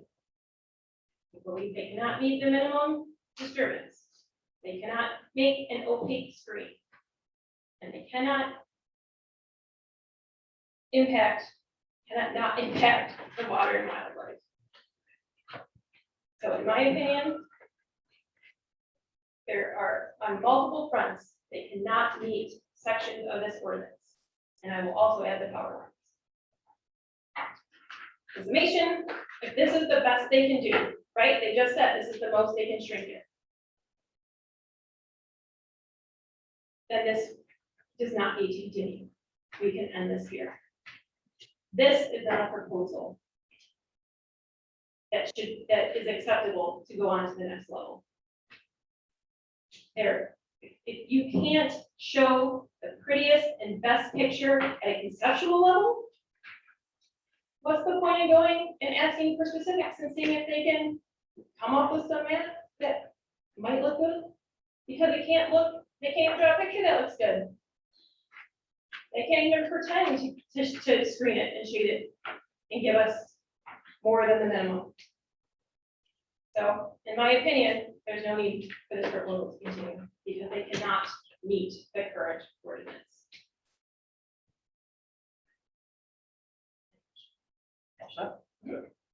Anybody else? Anybody have any questions? I don't have a question, because also, but you bring up a good point about the property line. So can we get that addressed by the applicant, property line trees? Because in the depiction, my rooting math shows section AA at the property line, approximately a 25-foot tree. That would be the A1 through A, which is actually the east line. And then it also shows approximately a 30 to 35-foot tree. And I believe that would live directly in the corner. Sorry. That's fine. Well, I believe, are you talking about the cross section views? Yeah, I don't know the cross section. I believe those cross section views, if you read it, are the current heights of the tree. I'd like to know what the maintained height is going to be at both the south property line and the east property line.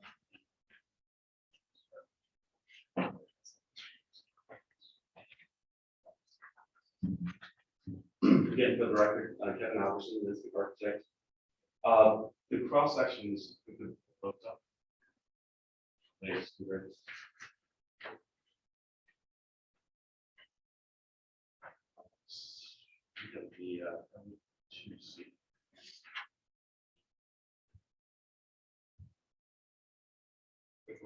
The color one, let's see. L2C. So again, to explain the cross sections, that A1, the center of that cross section, that what we call phantom line, dash line, that's the area that's essentially the property line, but that is the property line, so that's essentially a stone wall. Currently, there is a 16-foot mowed path at the back of that wall, between the wall and the subject property. It's actually 25 feet minimum clear in that area. That cross section is showing new plantings to revegetate the area that's currently clear. At what height? The new type is going in. Going in, we'd be following the ordinance. I think the minimum height is 8 feet. I'm sure we'd be higher than that, but we haven't fully designed what the installation height is. That's going to be a product of maximizing, certain resources as far as costing of trees in critical site areas. You probably be planting taller trees. In areas where it's not quite as much, we could do younger trees. The nature of trees is that the younger the tree, the faster they grow, typically speaking. But a good sized tree going in is probably in that 12 to 14 foot height. That's still when it's a young tree, it still has fairly good growth. But as the old wisdom is that the first year they sleep, the second year they creep, the third year they leap. So you can expect that a couple of years you're not going to grow as quickly as it will after that third year. We've also discussed opportunities of maybe berming in areas at the back of that wall to give a higher height going in. So these are all things that will be worked towards at the next level. I mean, there's a lot of analysis that you can imagine. It goes from every single house line or every single window and everywhere else we can do. We're trying to give the intent of the design, the methodology of what the buffering is. We're trying to do the best that we possibly can with that. And then this plan is showing that. And as far as the misrepresentation in the cross sections, I want to take note about that. That's incorrect. The cross sections that are shown here are shown on the site plan from where they're taken. So cross section A1, which was testified earlier, or at least discussed earlier, as being not true as an easterly view. It depends on where you look at it. We chose the house that directly abuts it. That's Mr. Sullivan's house. that cross section goes through his house. That's what that cross section is showing. The cross section that's shown on West Main Road is illustrated there on BB1, which goes across the parking lot. Again, trying to find the worst case scenario, not the cross section where you're looking through the woods from West Main Road up to the site, but where you're not. So that's the area that we focus the buffering planting. On the south border, we have a cross section CC. That's the direct abutter to that house. That's what house is represented on cross section CC1. So yes, the sight lines are shown from a first floor perspective. I can add more lines from the second floor perspective, but as it's not necessarily explained one way or the other, where this site's not going to be invisible from the sky. The higher you go, the more visible it will be. We're doing our best to buffer it from all the residences and the roadways to the best of our ability. And I hope that clarifies the. Yeah, I know, I didn't apply it to this representative. No, I'm actually not referring to your comments at all. So on the south side, is that new, are those new plantings right on the property line? There's actually in that southeast corner, there's an existing stand of cedars that are there. Those I located in the field, those will remain. The scrub brush that's in there will remain, and then we'll be planting on the inside of that with the smaller plantings as you go closer towards the array. The only area that we'd be maintaining a height, and 10 feet is not necessarily what it is. We're saying 10 feet because we might need to go to 10 feet, is the 10 feet of our buffer from the subject property to what we're considering essentially a no-cut buffer now of 30 feet. The problem is along the eastern property line, 25 feet of that is cleared already. So our proposal is to infill and revegetate that. So 40 foot buffer. crystal clear on the south property line. On the south property line. At planting, you're gonna maintain the cedars that are there, Correct. no cut. Yeah, yes, 30 feet in from the site, there's going to be no clearing at all. The only, I will give one caveat for potential minor clearing would be some of the scrub brush spread on the edge, because it's just like rose and honeysuckle, and it doesn't give any buffer right now, so there might be a temporary swath that we would have to clear out some of that vegetation. But if you go further towards the west, the darker colored spiky trees, for lack of a better term, going up to the back of the commercial building, those are new evergreen plantings that are being planted at the property line to supplement the buffer that's there. It's very deep in that area. So words came out, but the expectation after the 3-year mark, we should have a full stand of trees on the south side and on that east side. Yes, they won't be fully Right, grown. I mean, right at the property. Right. I know they won't be full grown, but Yes. Yeah, the entire east and south property line will have evergreen vegetation. Could I ask a question about the west side of the entrance driveway? Sure. So there appears to be nothing there in that southwest corner. Where the new access road is, where the transformers are. Right. Yeah, it says existing vegetated buffers, like, no, there's really no height to that. Oh, so that's the aerial photography. That's a wetlands area that's in there. There's a wooded wetland that's in there. The wet part of it is a lot of more herbaceous growth that's in there, but the perimeter of that, particularly the area behind the gas station, Dunkin' Donuts, it does have some fairly mature locust trees, maple trees, but well, they're tall. I wouldn't say that they're mature. They've been cleared, I'm sure, historically over the time. But the height of those trees in there range probably from 20 feet to some of the trees as you go closer to Union Street are more in the 50-foot range, 45, 50-foot range. just to follow up on David's question, is that line that's between the wetland and the green, is that particular fence? Is that what that is? Yes, that's the perimeter wetland, I believe, around there, or a buffer around the wetland, I should say. And then that's the fence line, correct, on the inside of that, for the buffer.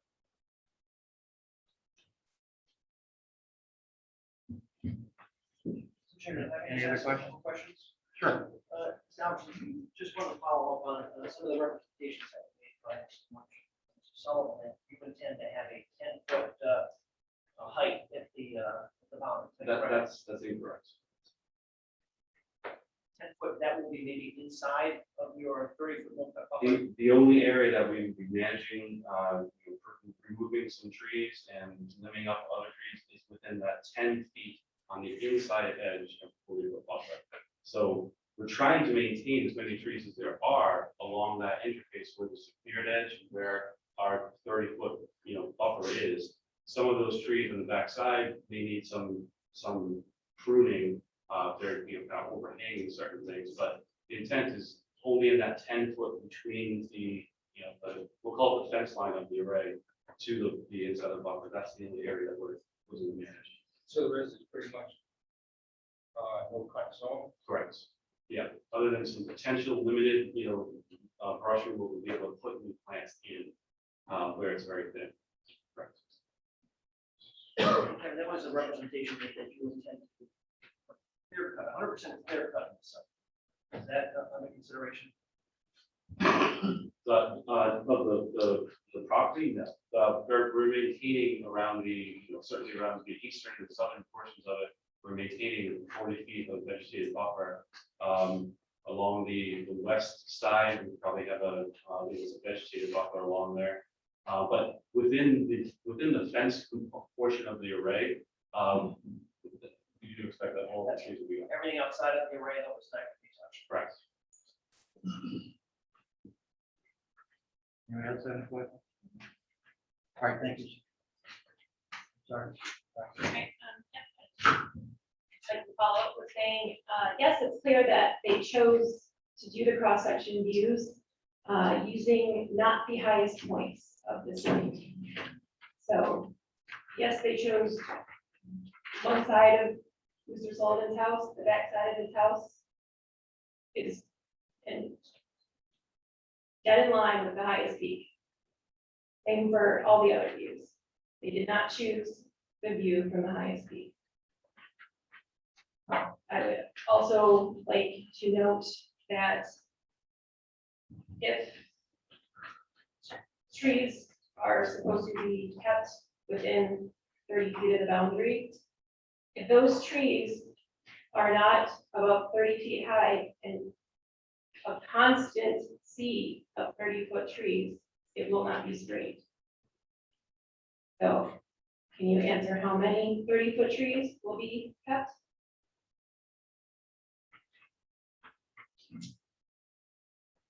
And you could probably just say what percentage. I think I've addressed that. We're maintaining every tree that we possibly can in that 30 feet along the eastern property line. There currently isn't many trees in there because it's been cleared. There is a good stand of cedar trees that is in sort of the before the fence line starts to kick towards the west. Those trees are right around that 30-foot. They go in deeper to the site, but in order to be able to make the project work, we have to be removing some of those on the inside. But on the outside of that, in some of the pictures that I illustrated before, I showed those trees that are right at the cleared line. There's no intent to remove those. There's probably 14 or so, 15 of them in that area. There's maybe 2 or 3 further up. So I'd say a hint, maybe 20 to 25 trees. We're trying to maintain to the best of our ability along that area. Again, we're not trying to clear anything from 30 feet to the property line. The problem is on the eastern property line, there isn't anything, so we're vegetated that. I'd like to point out that as Mr. Sullivan had noted, he did not cut any trees down. Brush may have been pushed by excavators that were not his, or he cleared along the fence of dead brush. He did not cut down any trees. There are no existing trees in that zone. Again, I'd like to point out that if they keep 30 foot of trees existing, but the existing trees are not of adequate height, it again will not be screened. On this site, for this topography, distance in does not mean the same thing as it has on the other proposals. We go up. And so it's the height that matters more than the distance. These trees are going at the fence line is around 100 and 155 feet elevation. We've noted that the highest solar panel is going to be 170 feet, 179. So you have to do that, between 150 and 170.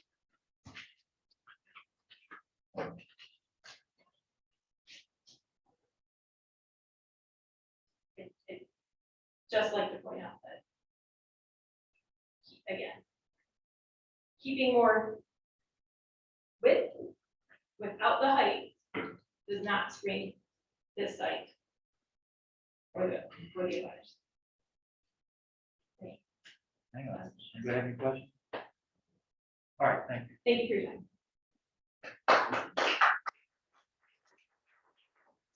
I'll let somebody else, I'll let you talk, Mr. Much, but we're gonna give some other people a chance. Go ahead, man.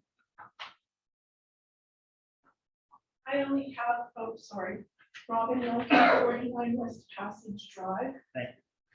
I only have a really short comment to make. I don't know how many of you grew up in Portsmouth. I do recognize a few of you from way back. I grew up here. And I've always considered Union Street one of the most beautiful streets in Portsmouth. It starts off with the Historical Society. There are remnants of the Vanderbilt estate still there. There are beautiful homes there. The golf course, the country club, St. Mary's Pond, all of these beautiful sites. And yet, we're at this place right now where we're not protecting that historic road that cuts through Portsmouth. And I think that's tragic. I really do. If the board here can't do anything to stop this kind of development, there has to be some feature in Portsmouth that will come forward and try to preserve our town. A lot of history took place on Union Street. In fact, one of the most famous people who ever came from Rhode Island lived on Union Street, Julia Ward Howe. She was a 19th century figure. She was a rebel. She wrote the Battle Hymn of the Republic. If you think about that song and what it represents, what she represented, it fills my heart with joy to see that the people who live on Union Street still have that spirit. It breaks my heart to hear them basically begging you to preserve their neighborhood. A young man like Christian Sullivan, my heart goes out to him. He's trying to do something good for the town. Didn't we try to keep people like Christian in this town rather than scaring them away with this type of development? And all, not to diminish any of the other neighbors, they're all wonderful people. You can tell that. So I don't know how you can sit there and vote against what they are asking you to do. I just don't know how you can do that. That's all I want to say. Okay, hang on. Any questions? All right, thank you.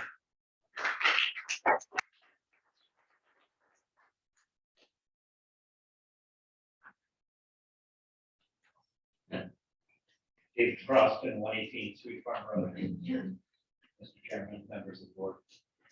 We're at an inflection point here in Portsmouth. Last night proved that. And January's workshop hopefully will continue that. But I feel for you. And I'm sorry, I'm going to be a little bit redundant today, but your counsel once accused me of not standing up and stating the fact at a meeting, so I have to do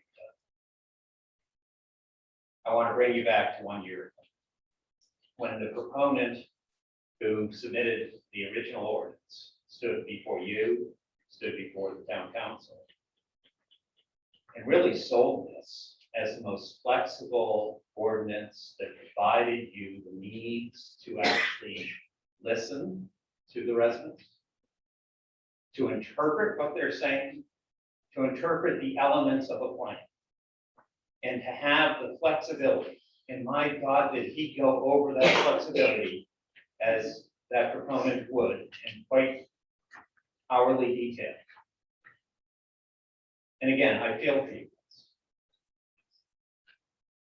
So here we are, a year later, almost to the day. And now you are up against a proposal that, if any proposal came before you, that speaks to the need for you guys to actually carefully review what your powers are. I believe this is it. And while the abutters have done an excellent job proposing elements of the ordinance that may strike this master plan, I would ask you very simply that the watershed district is our only, that the watershed district not only speaks to the abutters, but speaks to every resident of Portsmouth, every resident of Winnebago. And if any time and in any place it called for your action to consider a better setback against the watershed, this is it. Now, look, the property owner has every right, the developer has every right. I get that. If we didn't have our protractor out and our triangles and determine visibility, I get that. That's an impossible job for you on any project that's on it. But the bottom line is we need to protect the majority. We need to protect the citizens. And so I believe history, our near history, gives you a potential answer. That and you know how far I went to try to protect a setback. But we were I won't say we weren't pleased, but we were accommodated by 135 foot on a previous project. And that was reasonable. So if you look at your projects and you look at any abutting solar array to a residential district, mine's 135 feet. There was no abutter objection to West Main 2, which had 50. But again, no abutter objection. We have significant objection. And I would pray that you guys would recognize that within that ordinance, you have the right. And within that ordinance, you can actually be consistent what our near history tells us, even if you set back 100 feet from the watershed. I don't know if that makes that viable or not, and I don't care. Because we're not here for the developer's right to make money, we're here for you to adhere to the standards of the law and the ordinance as it's set forth. And I rise only to remind you of the proponent and his words a year ago, which I think speak more than the written word in black and white on a piece of paper. And I rise today to give you a pathway that makes logical sense, that I think we can all embrace, and we all can thank you for. Thank you, Mr. Chairman.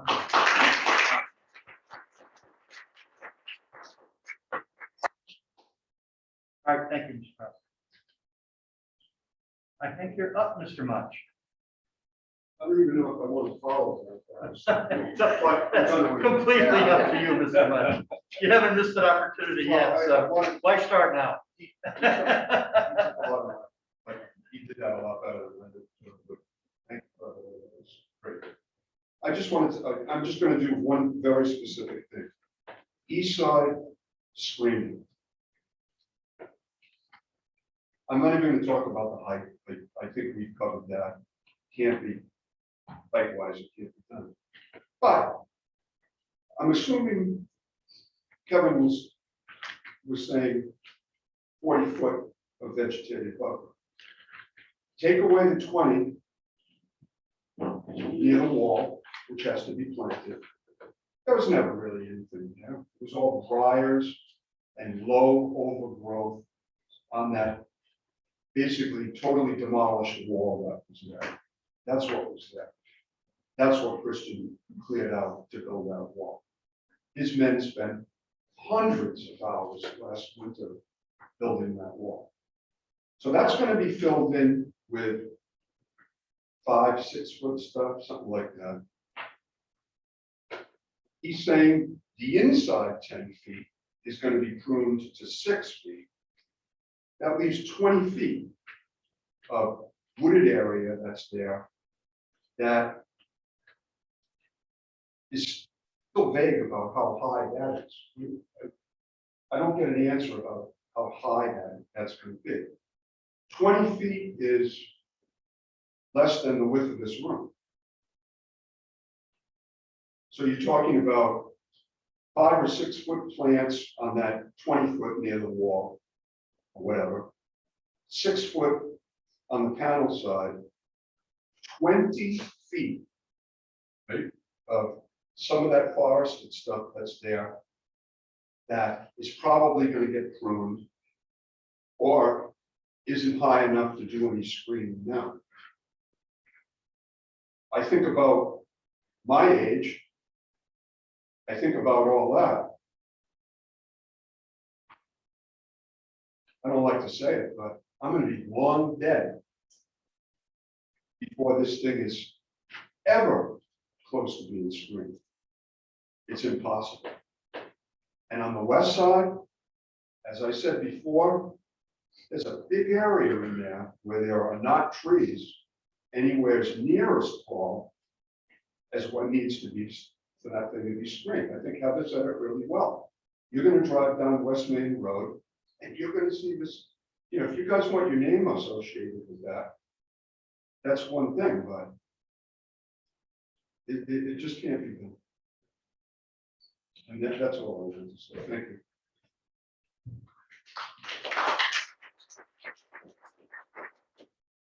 Come on up.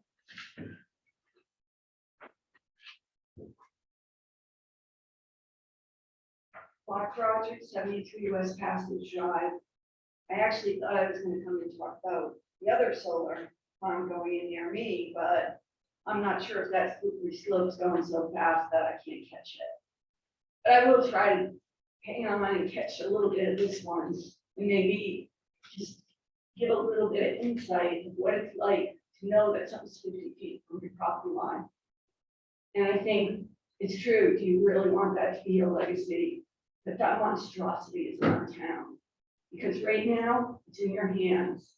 And they've given you the power for some unknown reason. I don't know why. And a lot of people ask me, why didn't they? Why are they letting it happen? And I'm not really sure why. Because the town doesn't get anything out of it. And the excuse that the landowner can do whatever they want. I own land. If I went to put a merry-go-round with you, you would stop me. I mean, I don't understand.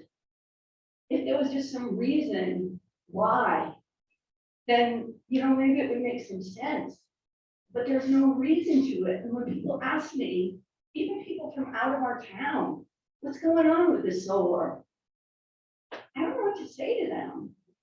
I really don't. I mean, maybe you can give me some insight into it. Because why do these people have to beg and plead? And the fact that they're going to give them 10 more feet, it's insulting. The distance of this room is what's going to separate me from a utility point. And nobody's going to protect me in this room. What's happening here? What's happening? I need to know. Maybe you can tell me. Because it doesn't feel good. It feels like not only were you ignored, you were kicked to the curb.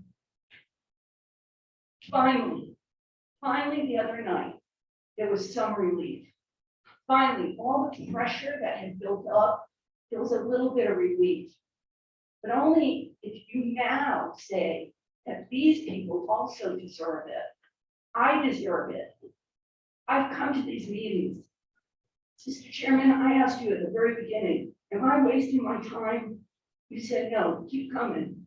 I kept coming. I kept coming.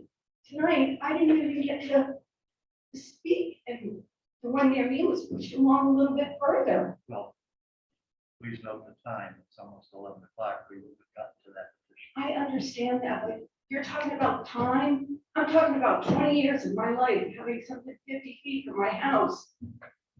I know it's late. I'm tired too. These people have worked hard and they deserve more than 10 feet.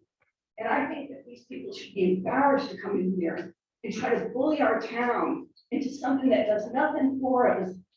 They can give up more. There's no skin off their nose. They'll still fit it in and make tons of money. It's up to us. This is like a child that wants candy all the time and you say, okay. Somebody's got to be an adult and say, no, you can't have it. It's not healthy. I don't want to be that person and I don't have that. I can't do that. But you can say, this is not healthy in our town. Thank you.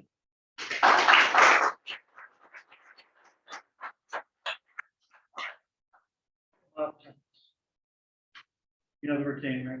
Yes, good evening, Louis the Tender, 94th Street Farm Road, Portsmouth. Been a long night. I don't envy any of your jobs. Sitting here. You know, Monday was a special night. I think, like many of us, we just thought we were speaking and no one was hearing us. And we left with some encouragement.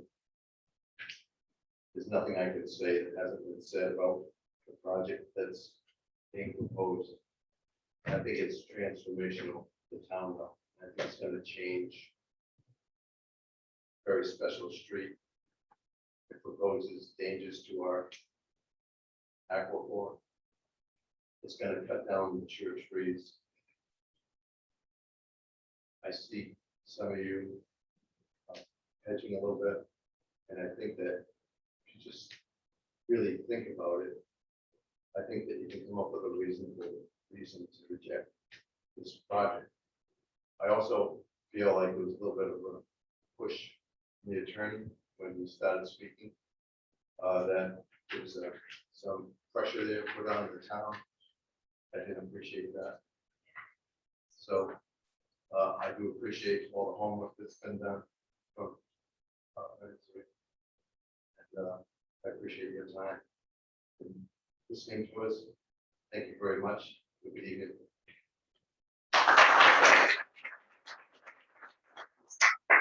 Come on up, sir.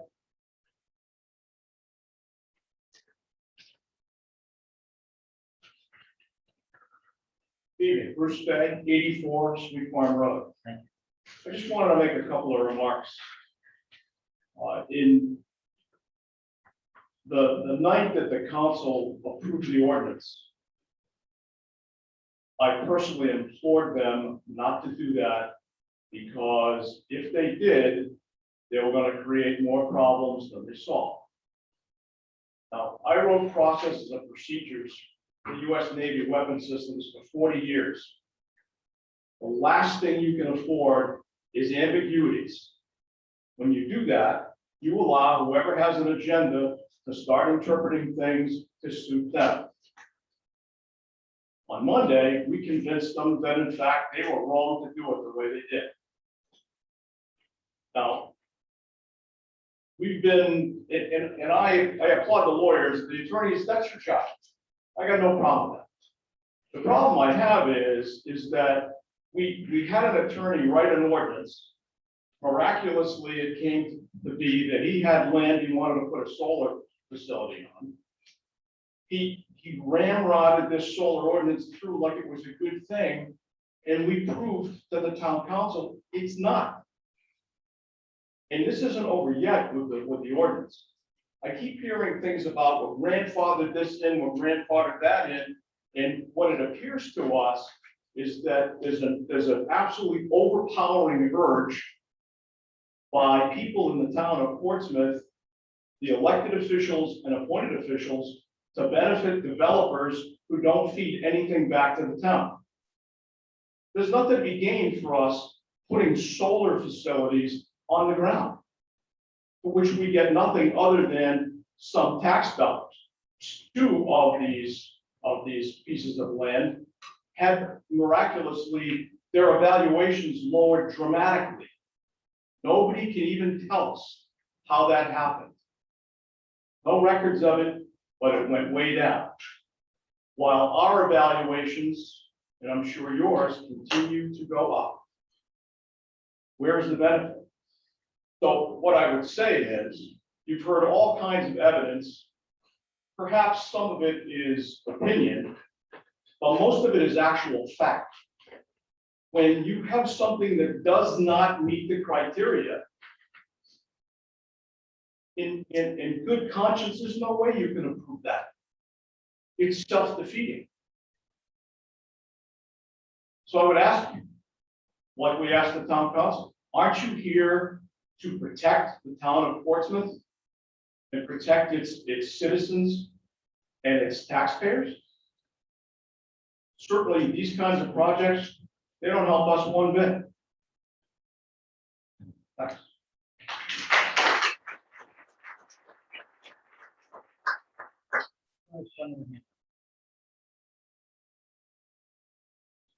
Nobody else?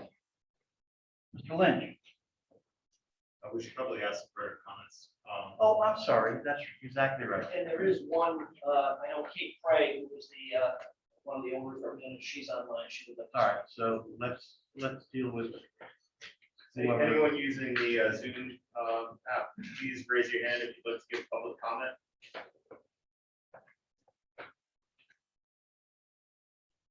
Catherine Frey, if you could identify yourself with your name and your address for the record. Hi, my name is Catherine Prey Esquire at 33 Columbine Road, Rehoboth, Massachusetts. I'm representing the landowner, and I would just like to state that, you know, this is a commercially zoned property. If this is sold- Can you make the screen bigger so we can actually? Well, she's a call-in. It's a call-in, okay, my bad, sorry. I can promote her to a panelist and put her video on, but typically I just went into public comment. And let her. I mean, do I have, I didn't know I'd be appearing on video. Okay. I was just told that you can't. So go ahead, ma'am, I'm sorry. Do you have a question? Yes, I just wanted to state for the record that this is a commercially zoned property. If the solar array does not go through, it will be developed in some form or another. And the land always has the possibility of being cleared. So that's all I was asked to say tonight. Thanks. Do you have a question?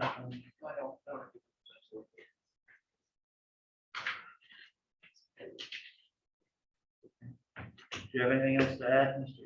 Lynch? Just to clarify a few things. One, I just wanted to go back, there's some claims made about Mr. Rapidu's report that we're clearing 100% of the woodland woody habitat. That's not accurate. Mr.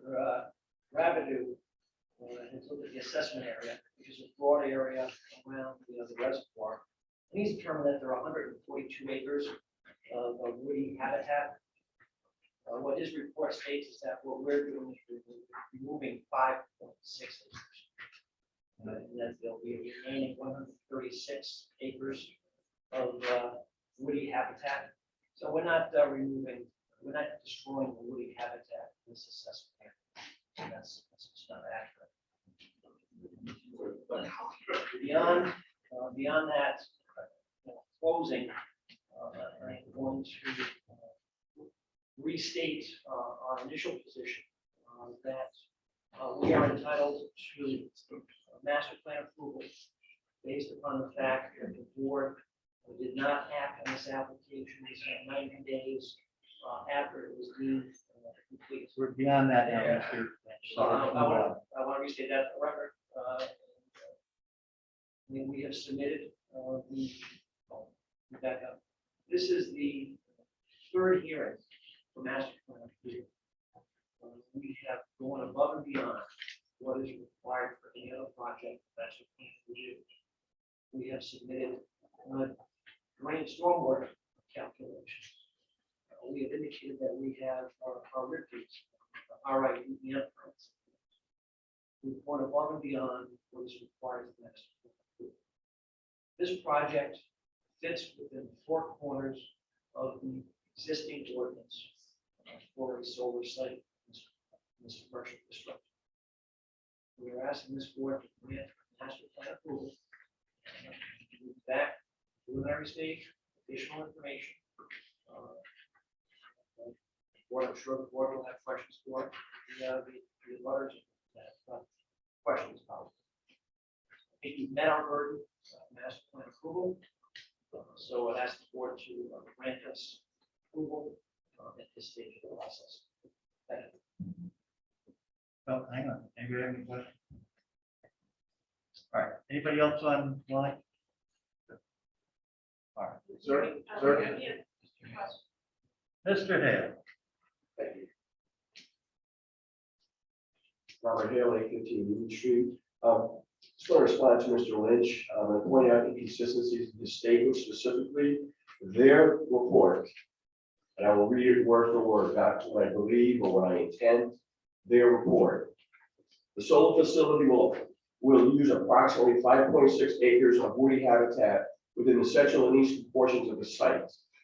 Their report states the proposed utility scale solar facility will result in a loss of 5.6 acres of woody upland habitat.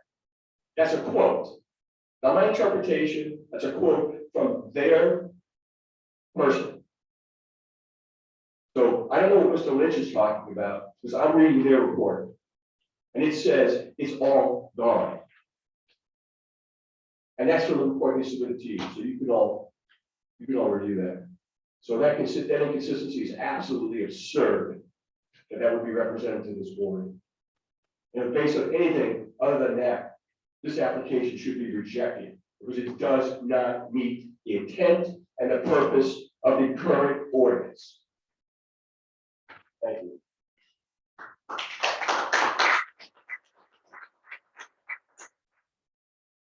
Anybody else? Mr. Sullivan. Back again, guys. Christian Sullivan, 799 Union Street.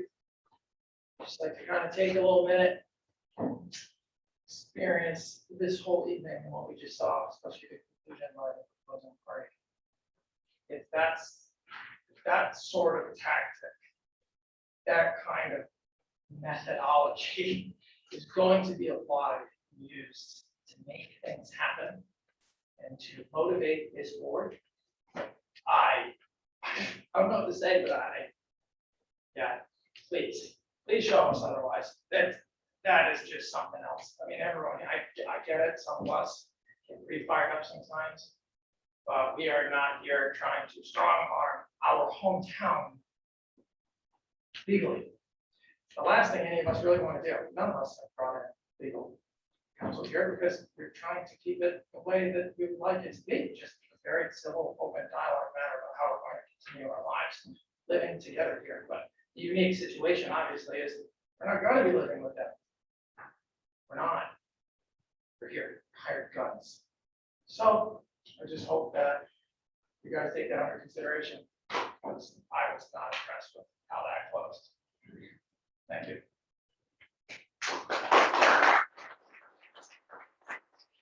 Anyone else? No.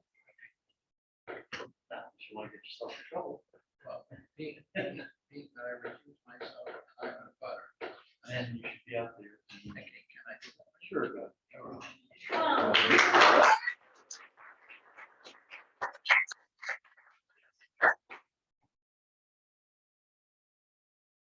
Party, not representing the planning board, but living at 884 Union Street. I sit on the hill looking down on top of it. Unfortunately, being on the board, I had to bite my tongue. I back 100% of what everybody here locally around here has said. I think it's terribly wrong. I don't think they met any of the requirements that this town requires.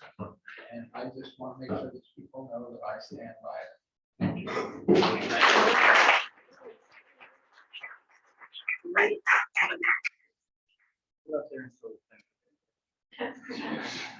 You don't want a conflict of interest. Yep. Thing, you know. You can stop, you don't have. No, I'm perfectly fine. Yes, ma'am. Could I say one? Sure. Luke, why don't you stand? Not up, yeah, there you go. Lark Project 73 West Passage. What I love about this is that you all have to make believe that you live where Luke lives. And then you vote. That's what it really is. We have somebody who actually will have to live with your vote. And if you can't put yourself in those shoes, look at Luke and think you're him and vote accordingly. Would you want to stare up at that mountain of glaring glass? That's the question you have to ask yourself. Because whatever you do to others, you do to yourself.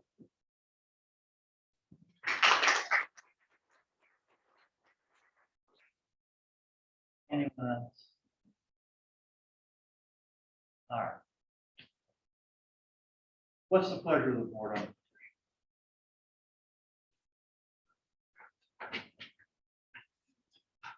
Everybody's happy? I would just like to say a couple things. So number one, obviously we've been through this a couple times. If they came back with a 10-foot, extension, I don't think that's gonna kind of make anybody happy. At the same time, we still have to recognize the right of the owner of the property to develop it in accordance with the ordinance. Now, actually, we heard from the owner's representative on the phone. This is a commercially zoned property. So I just want to make sure everyone's aware that if this project does not go through, they're going to come back with something else. And we don't know what it is. It could be a warehouse. It could be a self-storage facility. It could be a tradesman center. It could be a gunsmith shop. It could be better. It could, what's that? It could be better. What could be better? Whatever they are. We're not debating. Yeah, We're not exactly. debating. It's an opinion. I'm We're just making a saying, we gotta be prepared. We go down this path, but we have to be prepared for the, what could possibly, come in its place. That's all I just wanted to say.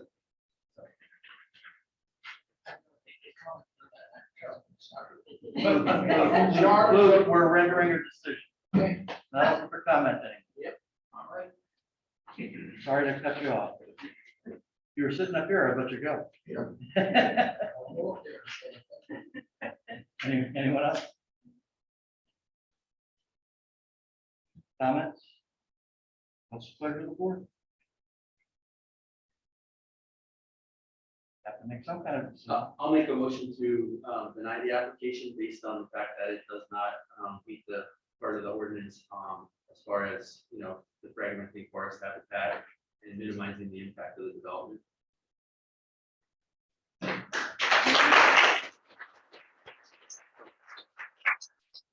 Second. Second.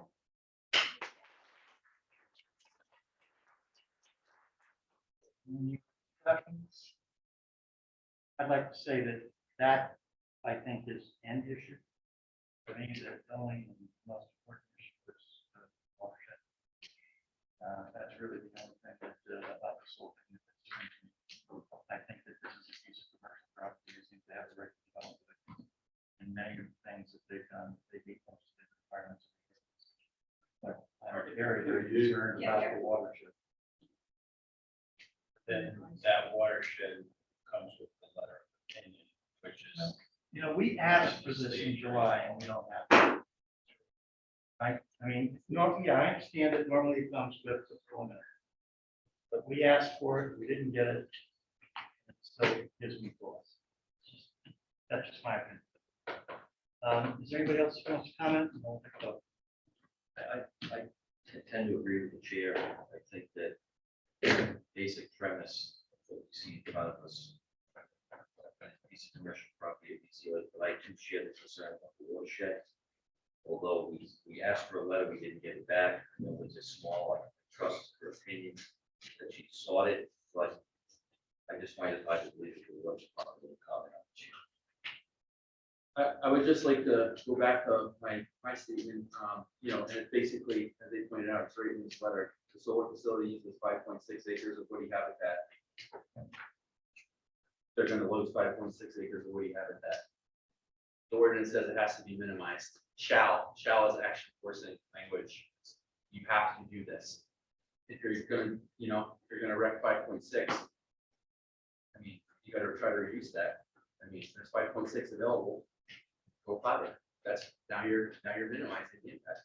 I mean, I'm just throwing that out for the developer. I mean, there was no effort there to minimize it. So I mean, I guess there was, they gave us 10 feet, they gave 10 feet back. So, And I think to clarify, as well, there's a little bit of, I don't want to say misrepresentation, but the discussion relative to the 142 acres or 136 acres was related to a much larger assessment area beyond the purview of the petitioner. So I appreciate that it was in context with that whole area, but I think there's a little confusion with representation there, but that was relative to. Everybody got that? All in favor of the motion, say aye. Aye. Aye. Unanimous. Petition's denied.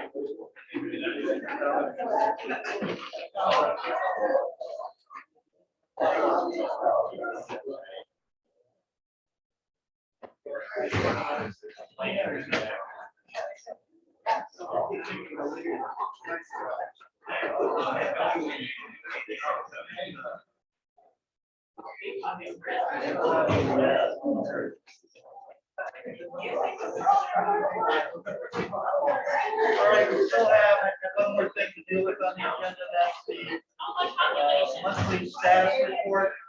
Is there anything going on, Leon? No. Is there a motion to place it on record? Yes. I'll make a motion to see. Is there a second? All in favor, say aye. Aye. All right, and a motion to adjourn? Steve, take somebody. December 8th, we have a meeting December 8th.